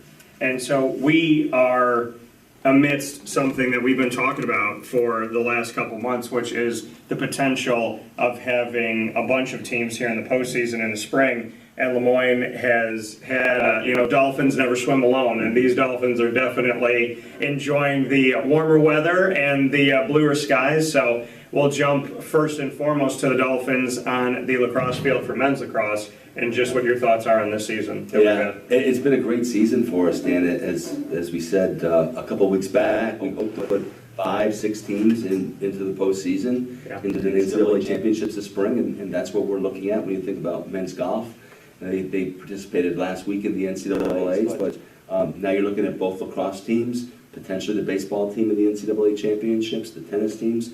In terms of men's lacrosse, big game yesterday against St. Anselm, and our women, a huge game on Friday in the NCAA tournament as well against Adelphi, a rematch of last weekend's fantastic NE10 semifinal contest. Yeah, and Adelphi, when it comes to men's and women's lacrosse, they've been an adversary, and so Lemoyne having the opportunity to avenge some things and get out onto the field and get after it. I do want to make mention of the fact that with both the men's and women's lacrosse teams in the NCAAs, that you have done an upgrade here of facilities to showcase the numerous times, and I think that by doing what you did, I think it looks beautiful. I love when we can put up banners that show, each national championship and different regional things and whatnot. But you're quickly, in my opinion, hopefully going to run out of space.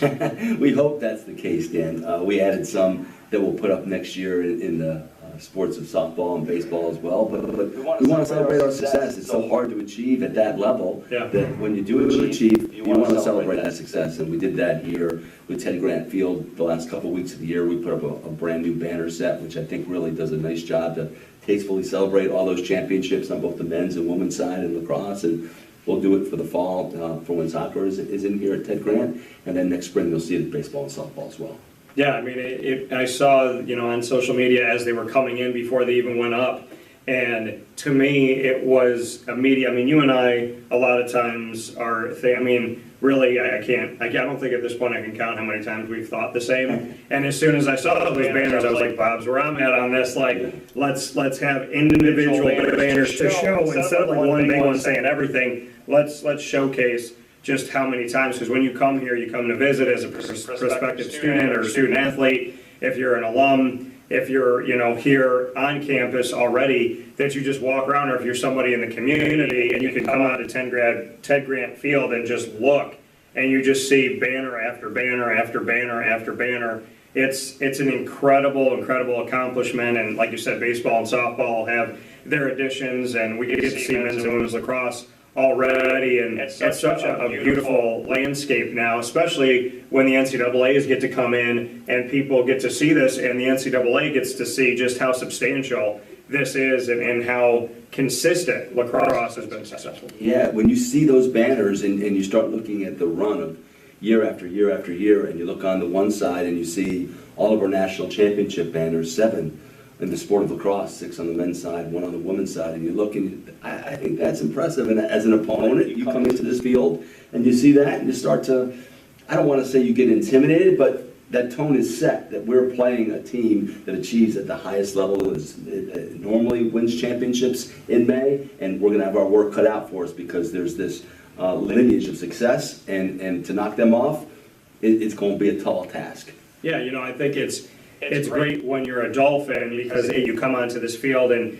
you can breathe in that pride and feel that history, and that when you're an adversary, you want to beat the best. So you're going to get some pretty incredible games at Ted Grant Field, as we've already had. So I'm very much excited about what's to come. And, to go to Liz Bevel and on the women's lacrosse side of things, she has had tremendous success in a very short amount of time, and really almost all of the time that she's been the head coach has been affected by COVID. So to see what she's done and how she's done it, and then to get an at-large bid inside of the NCAA is to continue on in the postseason, really speaks a lot to how they've answered to adversity, how they've built depth when they've needed to, and how the team has been resilient and hasn't made any excuses. No doubt. I'm so proud of what they've accomplished, Dan. And, that's kind of our hometown team. There are so many lacrosse players on both the men's and women's side that are from the Syracuse community. Yeah. Liz is very much a proponent of recruiting the backyard, as is Dan Sheehan.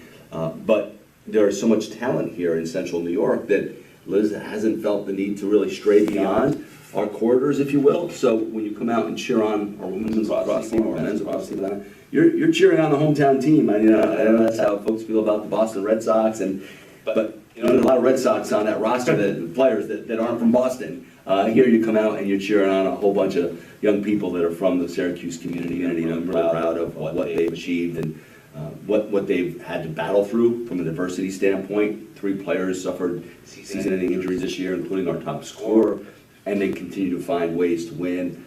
I think Sunday was a great testament to their resilience in that championship game against Stonehill, a game that we had scored what we thought would be the game-winning goal with 10 seconds left in regulation before it was wiped out, and then lost on a transition goal in overtime, but have a chance to go right back at it this week in the NCAAs and potentially play those same 2 teams. Really excited about where that program's at, but also the future under Liz's leadership. Yeah, and to have that, Mother's Day game and to go into overtime, I mean, just seeing what Liz and this entire women's lacrosse team for the Moyne Dolphins have done here, in the postseason, and to, see the success that they had in the NE10, and Stonehill is, reclassifying to Division I and whatnot. And again, I mean, Liz said at the beginning of the season with Lindenwood, okay, well, they're going D1, but we want to let you know we're the best D2 team that you're going to see, and we're the team that should be D1 when you're looking at this, to showcase the talent. And then with Stonehill and kind of bookend it, and here, before they jump into the NCAAs, to show and say, hey, we pushed them to the brink and they're coming D1. So I think Liz is definitely making statements, and this team has been making statements, even in losses, of how far they push teams, how close the separation really is, and how they have to go to extra periods just to hope to try to beat Lemoyne. And like you said, there was a game-winning goal that was waved off. So it's not that Lemoyne didn't give everything they possibly could, and hopefully that'll give a little chip on the shoulder to Liz and the team. Yeah, absolutely, and a great rematch with the Delphi last week. Lemoyne went to, we went to Delphi earlier in the year and a couple weeks ago, and Lemoyne, I would say Delphi handed it to us pretty well, and to see how we bounced back and won that game on Saturday, and then right up until the end overtime and lose on that transition goal after, we thought that we had won the game in regulation. So, this is going to be a great opportunity for them to go right back to the same site and take on hopefully those same 2 opponents. And continue to move forward into the NCAAs, we've had a great spring, and our men's tennis team has kind of set the standard for us. We need to follow that right now. Yeah, and I think with all due respect, as a nice parting gift for Stonehill going to Division I, Lemoyne needs to go plant a flag out there. So as we continue on with spring success, Jeff Lonczak, who has been a mainstay on the show these last few weeks here, and obviously this week we get to showcase another special with him. You're getting a twofer here. You're getting an extra Dolphin Dive and an extra AD&DT here on Thursday, May 12th, because right after you hear from Bob and I, you're going to hear from Jeff Lonczak, as I was on site on location for his team heading to the NCAAs, going to Nationals here, extending out of the regional, and having the opportunity to play down in Florida, just outside of Orlando, when I will also be in Orlando. And as soon as Jeff told me that would be the case, I said, well, obviously, if I'm going to be there, Lemoyne's going to be there, because God has a funny way of taking Central New York and bringing us on vacation together. So I'm hoping for a very, very amazing time down there with the men's tennis team. What can you say about what they have done and what they wrapped up this past Tuesday, May 10th, as they gave themselves an opportunity to stay in the NCAAs, to head to nationals, and to continue to represent a fantastic season that started with a loss in a match and then no losses since, and that match was 4-3. Yeah. So this has been an incredible run that I think, with all due respect, I think the Lemoyne men's tennis team has every intention to go 40-0 from here. Just keep going and keep playing everybody they can. So it's been a magical run.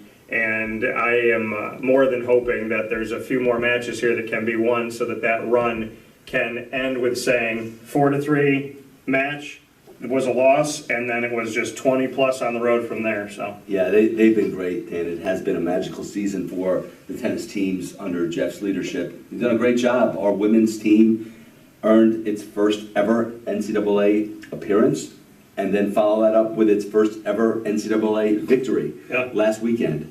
So that was history made on the women's side.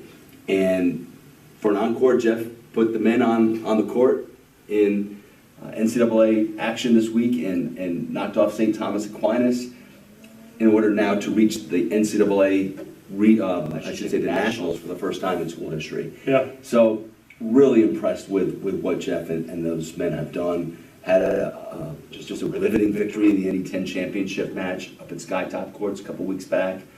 Came here, long break, came here, got a bye in the first round of the NCAAs, and beat St. Thomas rather handily. The final was 4-1, and I think Lemoyne was probably going to win the other matches that got stopped because we had already clinched.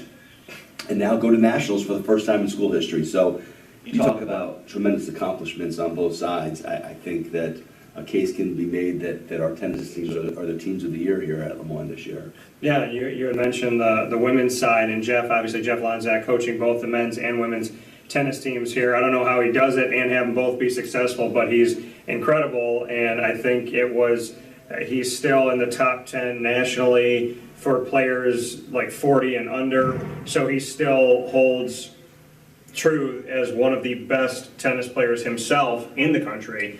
And to see, everything he's done, all the success he has had as a player, and now, as a coach, to, like you said, go to the women's side of things and to make the NCAAs, and then to get that victory that I don't think anybody was giving them except for themselves. And then to see the men's team turn around and do what they've done. Shout out to the women. Congratulations to every single one of you. And thank you for going out and supporting the men, because that's a great thing. The men supporting the women, women supporting the men. The tennis team's so great, as well as, seeing people yesterday from the men's soccer team and whatnot at the tennis game. So love seeing Dolphins supporting Dolphins across athletic programs. And for the women, congratulations to you. Don't hang your heads about anything this season. Make it to your first NCAA berth. Get your first NCAA win. And now, with the men's tennis team, first ever NCAA Nationals. So no matter what this season, the men and women have made history, which is a beautiful thing. They've gone one step farther or two steps farther, and that's going to set up, I think, for great success. But with all due respect, the men's team isn't done, and I don't want them to be. So. Yeah, exactly. We went a long stretch of success there. But you touched on something, Dom. Really proud to be the athletic director here at Lemoyne for many different reasons, Dan. But one was on Tuesday going out to Drumlin's, and that's where the match we hosted. We served as the host for the NCAAs, and to go out there and see so many members of the Lemoyne community, whether it be student athletes, other head coaches, staff members, out there supporting our men's tennis team was really exciting to me to see that esprit de corps, if you will, where Dolphins don't let Dolphins swim alone, and they're all cheering on each other, and you had that great feel of support and camaraderie, and certainly help our men's tennis team on to victory. Yeah, and it's so, and also with Jeff's teams, I joke with him that it's this United Nations. When I worked down in Disney, I called it the UN because I got to go on a bus, and we would have 4 to 6 countries on one bus at any given time. And with the teams here for the men's and women's tennis teams at Lemoyne, you get to see people from all over the world, all different backgrounds, and I think that to see them have success is a beautiful thing, both of these teams, but to see them have success where they're representing so many different pieces of our world, and they're all converging on Central New York. I think that's an incredible story, that we have this, this look into what the world is and what cultures are and languages and whatnot, and breaking those barriers and all coming together. In its own way, Lemoyne is kind of showing that the world can work together, and I think it's really beautiful, Alex, and all that, and it just really shows you that Lemoyne has reached out to so many places, really can recruit anywhere, and has put together something really magical. And selfishly for me, one of the best players from Italy is on the men's tennis team, and he is definitely an amazing. I mean, they all are, but to watch him play is just incredible, and it makes me feel like I have a little window to Italy, so thank you to Jeff for that. Well, we talk about lacrosse teams being the hometown team, and maybe the antithesis of that is, our tennis teams both actually. Jeff's done a great job in carving out a niche in the international space. International enrollment is very important to Lemoyne as we try to branch outside of our community. And I love watching our doubles team, our number 2 doubles team of Manuel Righi, who's from Italy, and he talks to himself in Italian a lot on the court. And the other member of that doubles team is Peter Hatton, and he's a local product here. So you talk about spanning the globe. You have somebody in your backyard on that doubles team, and someone from Italy, and they're fun to watch. They can compete now, and they're fiery. They're fun to watch. Yeah, and it was awesome too to see over these last few weeks, and with the success of the men's tennis team, that I got to see them play at Skytop outdoor, and then see them play indoor at Drumlin. So they've tested their mettle inside and outside, and there's benefits and obviously some adversity depending on what type of player you are and what you're looking at. So to see them have success to be able to navigate both is also another thing I want to make note of. And I would definitely like to shout out Scott Cassidy, and the man that I got to make history with my first ever 2-hour Lemoyne takeover on site on location here at Lemoyne College when Wake Up Call came here, and hung out in the dugout of Scott Cassidy's digs there, and got to have Bob Beretta as our closer. Scott and the baseball team have found success as well this season, and they've continued to have more life too. So I want to make sure we show them some love and spotlight them, because they got a couple guys in the majors right now. Scott played in the majors, and of course they're doing what they can right now in the season as well. Yeah, and we have another pitcher who's tremendous, Jacob Marshall, who pitched the first game of the NE10 tournament on Tuesday. No decision for Jacob Marshall, but he went 6 scoreless innings, and really put us in position to win that game in the late innings. And great victory. It was an upset for Lemoyne. We were the 3 seed in the Northwest Division, I guess, and I should say the Southwest Division. And now we'll go to play later today. We'll play the number 1 seed in the northern half of that bracket, which is Southern New Hampshire. They've had a tremendous year. And we'll see. We're one of 4 teams still in action out of the NE10 in baseball. So a tribute to Scott that they kind of got an upset, now advance into the round of Final 4, and hopefully we have a long weekend. Those games are being played at Assumption on Thursday, Friday, and Saturday, and hopefully Lemoyne is playing on Saturday for a championship in baseball as well. Yeah, so I mean, today, after you watch this, staying busy and continuing on, God willing, into the weekend. And I also want to somebody who we just featured, and we got to feature, and you got to hear the pool behind us, the jets working and whatnot. So I gotta thank him for putting his voice forward there, because we wanted to do it in the pool, and he said, how are the acoustics going to be? I said, listen, the backdrop is so beautiful, people are going to have to deal with the fact that we're going to hear the pool in the background. But shout out to Adam Zakowski, who I met when he was working with you and doing some things here, and is obviously a student athlete, alum of Lemoyne, an assistant coach of Lemoyne, and is now the head coach, and just got named here. And on the heels of being named a couple hours after, I had the opportunity to head off to the pool with him. And so I'd love to get your thoughts on why Adam was the right fit to elevate him from assistant to head coach for men's and women's swimming and diving. Yeah, thank you so much, Dan. You were the person who was able to conduct the first interview in Adam's professional life this is his 3rd stint as an assistant coach. Swam for Coach Hanna, worked with Coach Hanna, worked for Coach Hanna. We thought that from a continuity standpoint, that it was very important if you had the right person in place to name someone that was already associated with the program, and we felt Adam earned the opportunity. He's been a tremendous role model and mentor and coach for our current swim and dive student athletes, and we just felt like he was the right person at the right time to succeed Joe. Joe had been here for 32 years, was the program founder, the only head coach in the history of this program. Big shoes to fill, but we felt like someone such as Adam, who was very familiar with Joe, but still has his own voice and has his own vision for leadership of that program. We thought that it was going to make for a seamless transition for our student athletes. What is it, because you got to work so closely with Adam as well, what is it about him that you believe makes a good head coach and brings, the leadership that you need to only have this second coach ever when it comes to Lemoyne swimming and diving? I think he relates very well to our student athletes. I think he understands that while swimming and diving, like all of our other sports, very important in the overall development of our students, part of their college, a big part of their collegiate experience. Also understand that he is completely in tune with our overall alignment and where athletics fits and the greater scope of Lemoyne in terms of our mission alignment. And he understands that. He understands the Jesuit value system that we have in place. And he understands that while we're going to develop champions in the pool, we're going to develop champions outside the pool too for a higher mission. And all those things went into our consideration.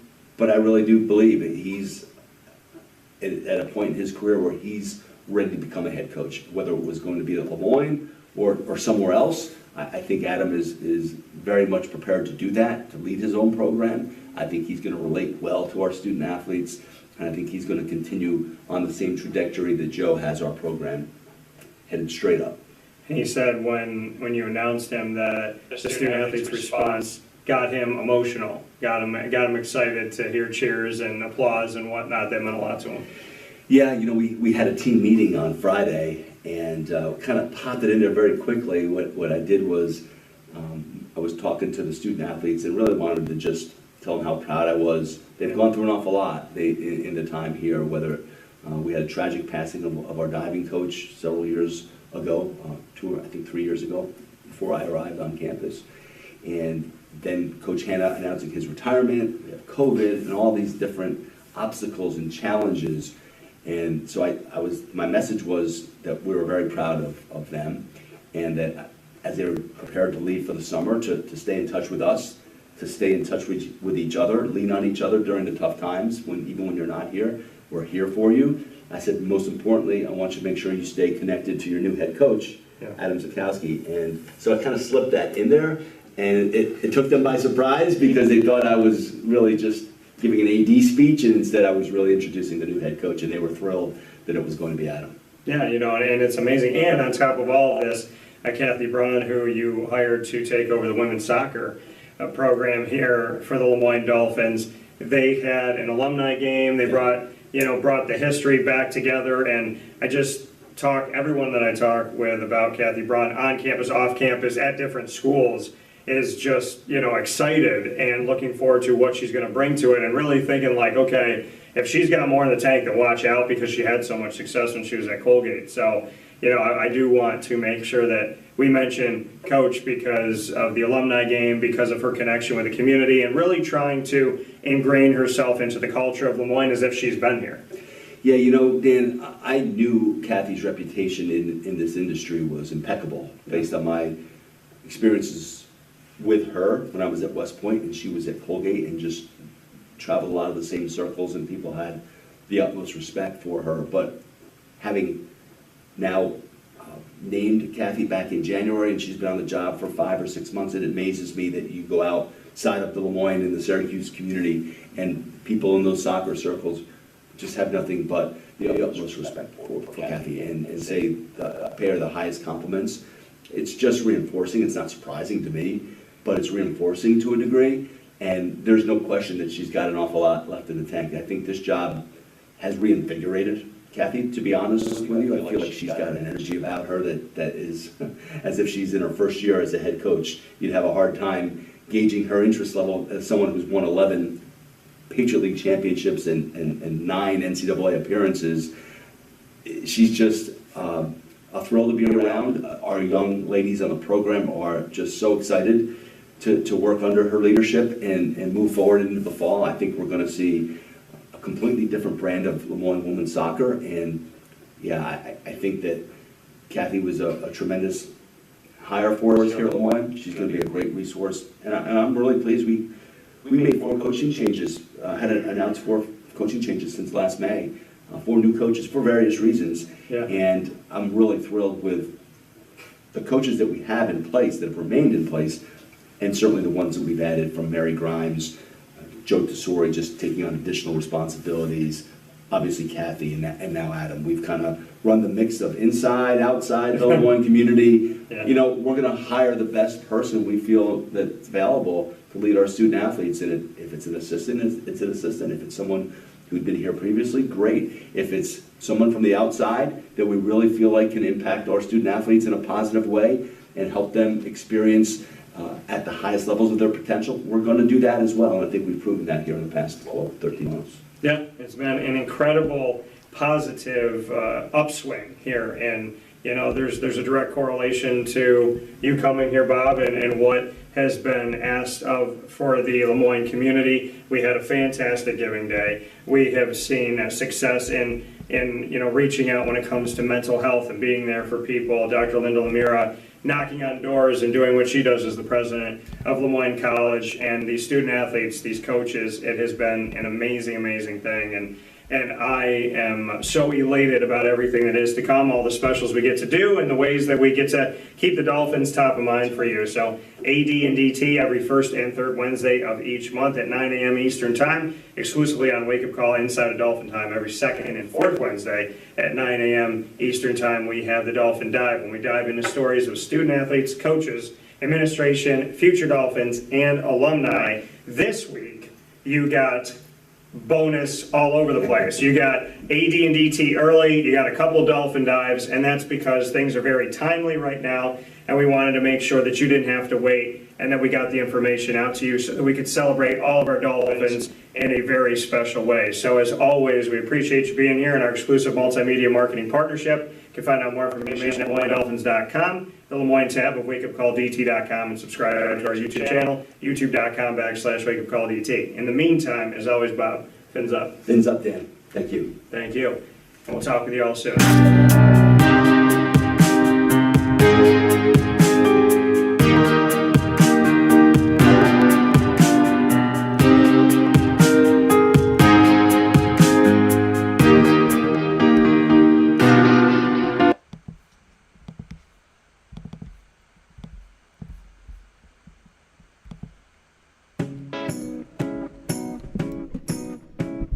In these unique times, there are those in our community that give us a sense of normalcy and positivity. Pizza Man on 50 Oswego Street in Baldwinsville has been here for you for over 35 years and is here now. Call 315-638-1234 or order online at pizzamanbville.com to bring those familiar tastes into your home. And remember to come see our monthly on-site broadcasts centered around the community and our Baldwinsville beats. Pizza Man in Baldwinsville. Any way you slice it, they are always here for you.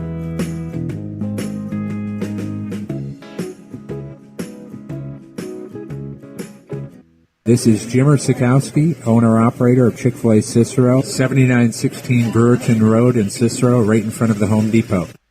I had a deep feeling that God wanted me to do something bigger with my life and to help people, help others. He kept putting Chick-fil-A in my life, and I realized as I was going through the franchise selection process that positively impacting the lives of others was really core to what we do here at Chick-fil-A. First of all, it starts with the food. The food is brought in fresh daily. We bring in local produce. We prepare to order in the kitchen. We hand bread our chicken. We hand spin our milkshakes. It's great food. It doesn't taste like fast food.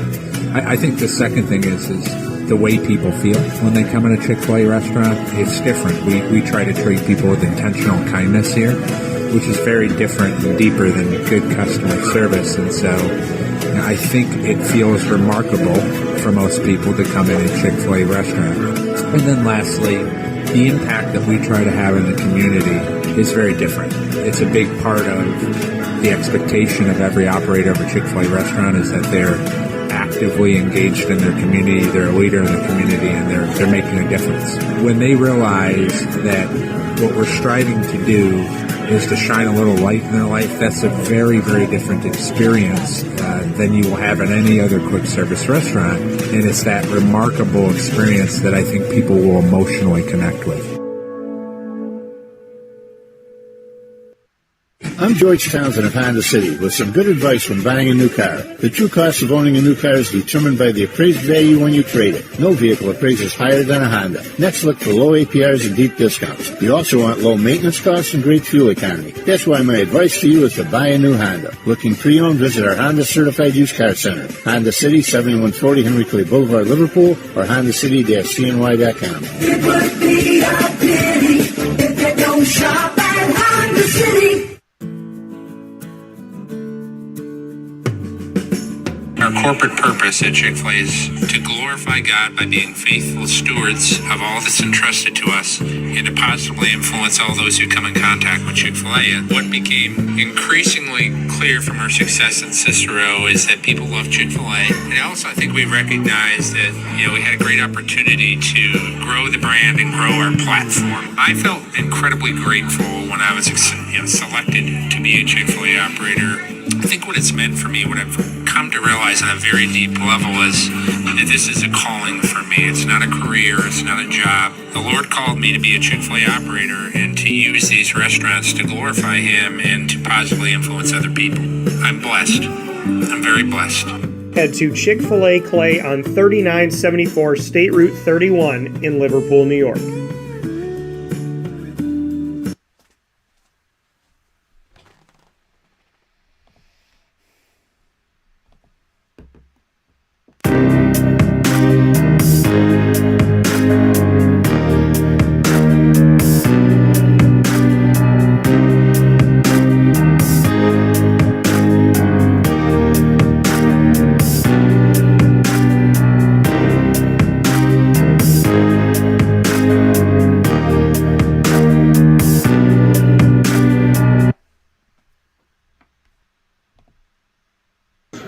Dan Tortora here with Jeff Lonczak, the head coach of the men's tennis team with the Moyne College Dolphins, men's and women's tennis. He's down to Florida. So, Coach, just bring me into it. It just happened a few minutes ago. Yeah, pumped up. It was tight.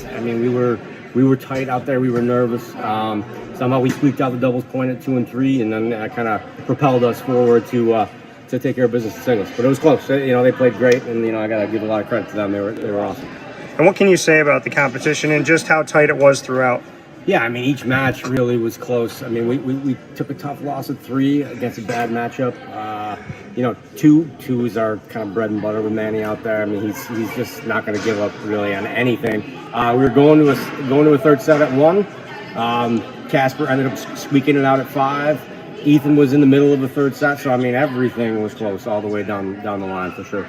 For you to be a part of this run, like I said, the men's side has done a lot of positive things and the women's side as well. To be the coach of both, what can you say about how these seasons have gone, knowing that there's been success with both teams? Yeah, it's cool because I know where we came from. We started out 8 and 12, and then it was propelling. You get lucky, you get a player, and then a player kind of brings another player. People want to play with great players, so it's just been that. And these guys have been great, and the women too.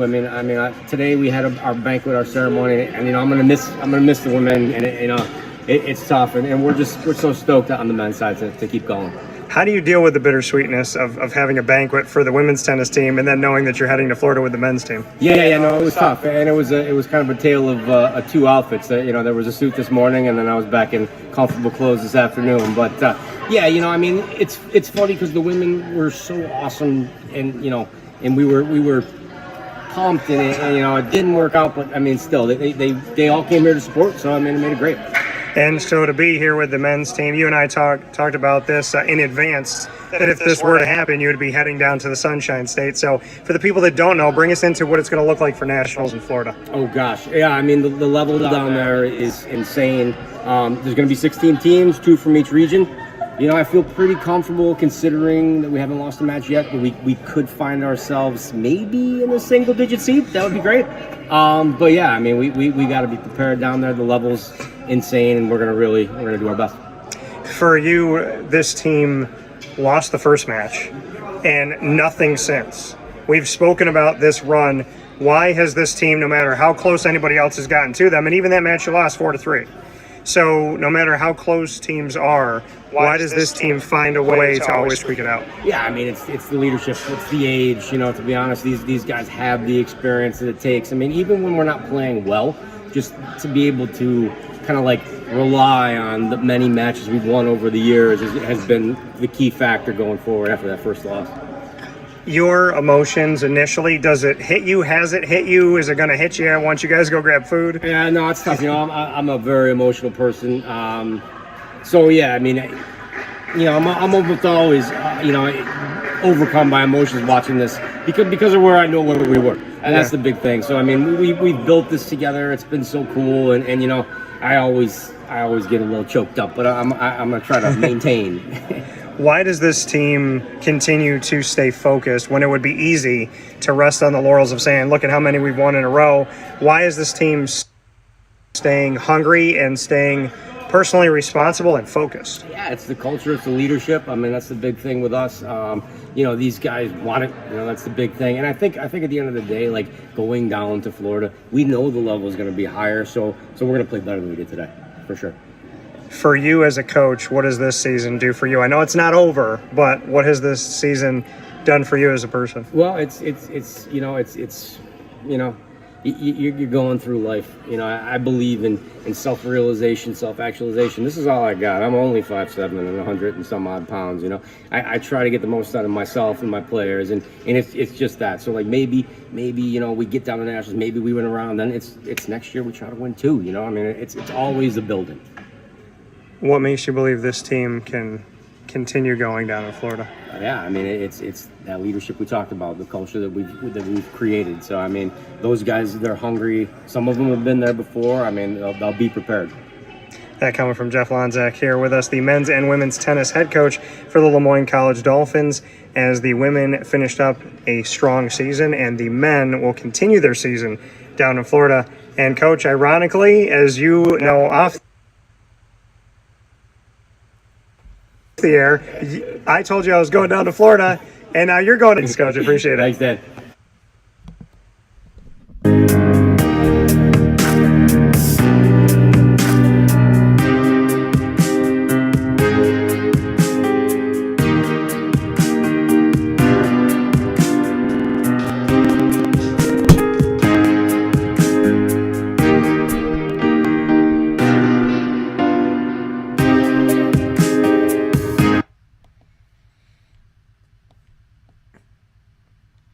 That coming once again from the head coach of the men's and women's tennis teams at Moyne College for the Dolphins, that being Jeff Lonczak. And I appreciate Jeff being a part of the show. What a fantastic season. The women going to their first ever NCAAs and winning their first ever NCAA game in the history of Moyne Dolphins women's tennis. And now the men going to their first ever national portion of the NCAAs. Have never made it to nationals, and now they have.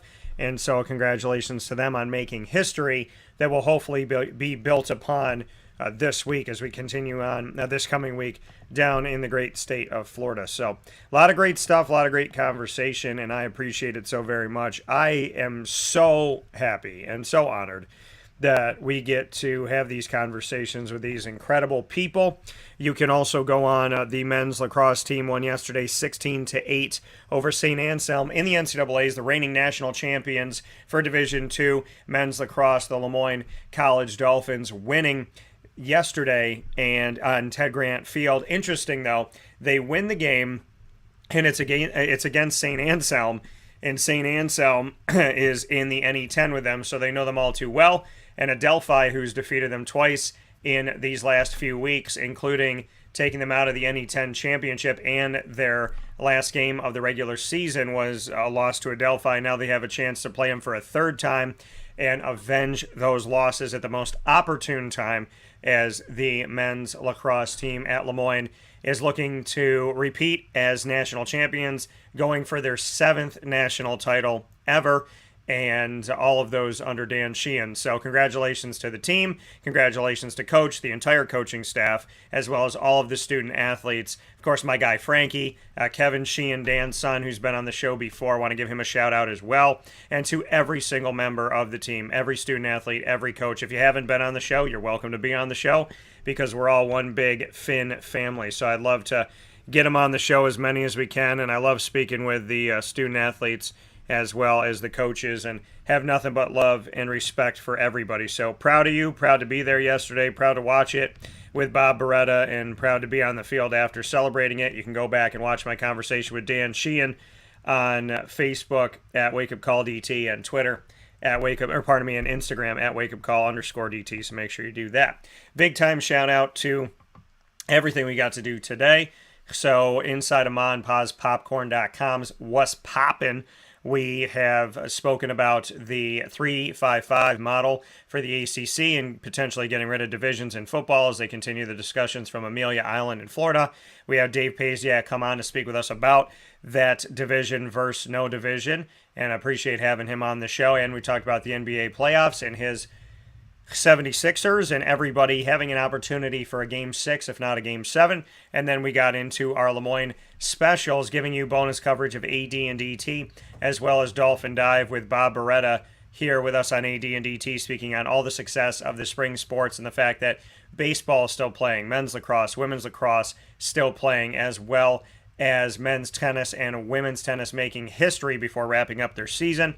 Big shout out to everybody and a thank you to all of them. 4 coaching changes have happened at Lemoyne since Bob has been there, and definitely looking forward to all the positives to come from that. Mary Grimes with women's basketball, Kathy Braun with women's soccer, as well as Joe Tesori, who has been the long time, I think 15 years at the time that he took over, 15-year head coach when it comes to the men's golf team, taking over the women's golf team, and then the hiring and just having the Dolphin Dive this week with Adam Zakowski, who has been hired after being a student athlete for the team and being an assistant coach under Coach Hanna, that he is now the new head coach of men's and women's swimming and diving at Lemoyne. So awesome to see that. Thank you to Kathy Braun for all that she did already with trying to bring back alumni for women's soccer at Lemoyne, and really trying to ingrain herself like she's always been here, which I think says a lot about her character.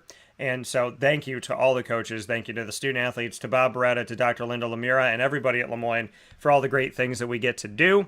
And I appreciate you so much. Thank you to Jeff Lonczak for his time as he gets ready, and safe travels for you and the team to Florida, as well as safe travels to Bob Beretta, who's going to be going to the baseball.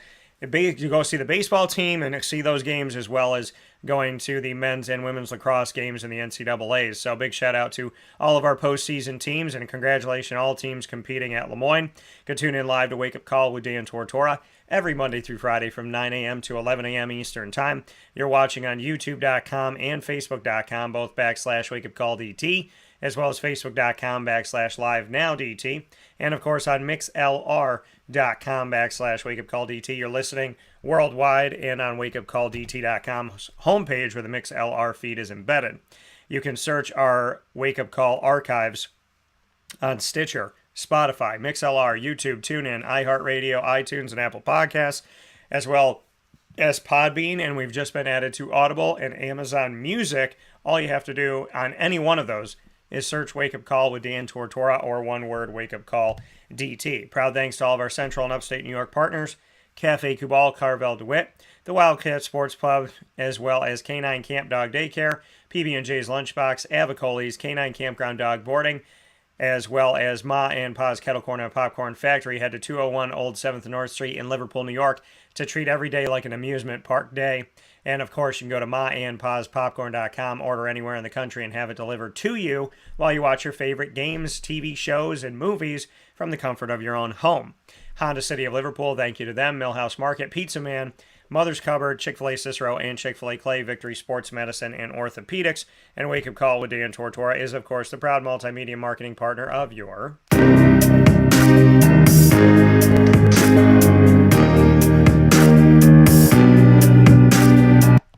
As the exclusive multimedia marketing partner of Lemoyne College, that means that you will find unprecedented, unfiltered, consistent coverage of the Lemoyne College Dolphins, more than you have ever had before, and in such a special way as we get to tell the stories of student athletes, coaches, administration, as well as future Dolphins and alumni every first and third Wednesday of each month during Dolphin time at 9 a.m. Eastern Time. Here on Wake Up Call with Dan Tortora, you have your Lemoyne College Dolphins with AD and DT, with Athletics Director Bob Beretta, and myself, Dan Tortora, a.k.a. DT, telling the stories of Lemoyne as they happen.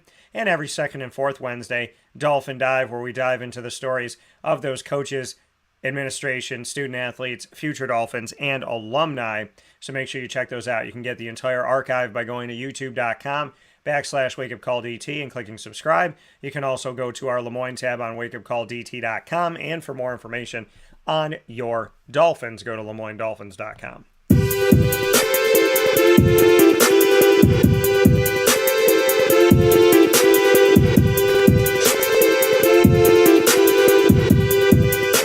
Wake Up Call with Dan Tortora is also the exclusive multimedia marketing partner of your Marywood University Pacers. It is Pacer Pride every single month, and you can get your Pacer Pride exclusive specials by coming to Wake Up Call around 10:30 a.m. Eastern Time every Friday as we round out the week with the Pacers, and we give you these Pacer Pride specials with the administration as well as student athletes and coaches.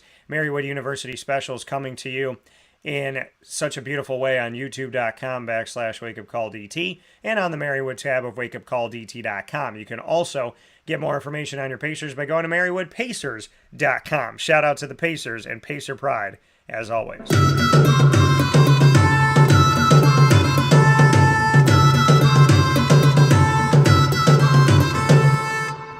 The Bryan and Stratton College Bobcats of Syracuse, coming to you with exclusive multimedia marketing partnership here that we have with them in our community. And we bring you the Bobcat Buzz, which are feature specials with the Bryan and Stratton Bobcats of Syracuse every single month. We have a great one coming up with Sean Peak, who is starting the baseball program, coming into existence as the first ever baseball coach at Bryan and Stratton College of Syracuse. And he has a bunch of commitments, and we'll be talking about that with him, featuring that here in May. We've also had fantastic specials to get to know national champion coaches Nick Dimitrievsky and Alex Gregorita, as well as having a roundtable discussion with the incredible coaches that we have here at Bryan and Stratton College of Syracuse. And we did the breaking news exclusive first conversation with Clay Gagan Sherman, named the men's basketball head coach, as well as the exclusive breaking news first conversation with Tay Baker, as he was named the women's basketball head coach. So make sure you check out all of that and more in our Bobcat Buzz specials that you'll find on youtube.com/wakeupcalldt by clicking subscribe, and of course on the BSC-SYR tab of wakeupcalldt.com. For more information on your Bobcats, go to syracuse.bscbobcats.com. And I look forward to talking with you this Friday, God willing, as we round out the week. We'll have our trio of Signature Friday segments to bring you into the weekend. We have the annoying moment of the week, the longest standing any segment that we've ever done, longest standing segment in the history of Wake Up Call with Dan Tortora. That comes to you presented by Carvel DeWitt on 4322 East Genesee Street in DeWitt, New York. And that'll be with you at 9 a.m. Eastern Time tomorrow morning. That'll be followed by Lead, Learn, Evolve, Ad-Lib, and Deliver with an all-new topic, proudly presented by Chick-fil-A Cicero and Chick-fil-A Clay. And then we'll get into the top dog of the week, as we are honoring my good buddy and somebody I have been rooting for and praying for and hoping would get a pro opportunity. And he has won with the USFL, signing with the Michigan Panthers. And on game day, he's going to be with us a few hours before game day, as he's honored as the top dog of the week. That is Cole Murphy, who played for Syracuse, went on to the Arizona Cardinals, and is now the Michigan Panthers kicker inside of the USFL, new league for professional football in America, with the head coach Jeff Fisher, who you know from the Rams and the Titans. So very excited that Cole Murphy is our top dog of the week, proudly presented by Canine Camp Dog Daycare and Canine Campground Dog Boarding. We celebrate Cole Murphy signing with him this coming Friday at 10 a.m. Eastern Time. Coming up here tomorrow. And then we'll round out the week with our very special Pacer Pride featuring the head coach of the women's lacrosse team at Marywood University for the Pacers, that being Miss Carrie Brown. So a lot of great stuff coming up on Friday, a lot of great things in general. And next week, as Wake Up Call is on the road and we will be celebrating some time, relaxation, and renewal, I have stockpiled a week full of specials that is going to be absolutely incredible. So though we will not be in our traditional 2-hour spot window here at 9 a.m. Eastern Time, Monday through Friday for May 16th to May 20th, you will have the opportunity to get specials from Jake Zembeck, who came from Aquinas Institute in Rochester, went on to be a Penn State quarterback, and medically had to finish up his time there, and he gets to tell his incredible story.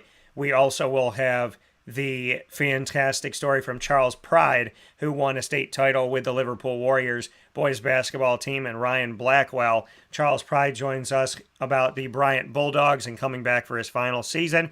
Jimmy Boeheim joins us in a Pizza Man Pub exclusive special here, and this is a fantastic conversation with Jimmy Boeheim as he gets set for the opportunity to play professional basketball. Buddy Boeheim's special, brought to you exclusively by the Wildcat Sports Pub, will be coming to you this coming week as well as he gets ready for professional opportunity for him to go out there and play. We will have a sit-down special with state champion wide receiver from Christian Brothers Academy, James Bell VI, on site at Ma and Pa's Kettle Corn and Popcorn Factory on 201 Old 7th North Street in Liverpool, New York. We will have a special with Leo Talarico, his teammate and state champion from CBA, who's a long snapper who's had plenty of opportunities out there that have come up here for him to continue his career collegiately. So there is so much coming to you this coming week, as well as a Pacer Pride special with yet another championship under his belt. Rob Aarons, I feel like every time we talk, there's another championship on its way. So next week will be jam-packed with specials. I will not leave you empty-handed as we go and take some relaxation time that everybody truly needs, including myself. So a lot of great stuff coming up on Friday. Fantastic week coming up next week. Chock full of specials, all inside the Cafe Kubal studios. And you can find Cafe Kubal and fill your cup up right locally at 3501 James Street, 324 West Water Street, 401 South Salina Street, all in Syracuse, inside of the double-decker 343 Fayette Street location in Manlius that welcomes you. I call it the Manlius Welcome Building. Welcomes you right in there, the Welcome Center. All roads converge at the Cafe Kubal in Manlius, the giant brown stripe building that you cannot miss, and of course the drive-through location on the corner of Route 11 and Taft Road at Sweetheart Corners in North Syracuse, so make sure you head out there as well. I appreciate y'all. I send y'all my love. If somebody treats you poorly, love them up. If somebody treats you good, love them up. And the people that treat you poorly, you don't have to stay around them. You don't have to keep that toxic in your life, but keep loving them, because the people that are toxic, they need a ton of love right now, because toxic people obviously are lacking something inside, and we need to pray for those people, because love is a beautiful thing, and hate will never, ever destroy love. So please be good to each other, be good to yourself, and find us on social media, Facebook at Wake Up Call DT, Twitter at Call DT, Instagram at Wake Up Call _DT, of course all the time on wakeupcalldt.com, and subscribe to our YouTube channel on youtube.com/wakeupcalldt. God bless, no stress, do your best. Be good to yourself, be good to each other, and thank God for waking up today, because it is a gift. Don't complain.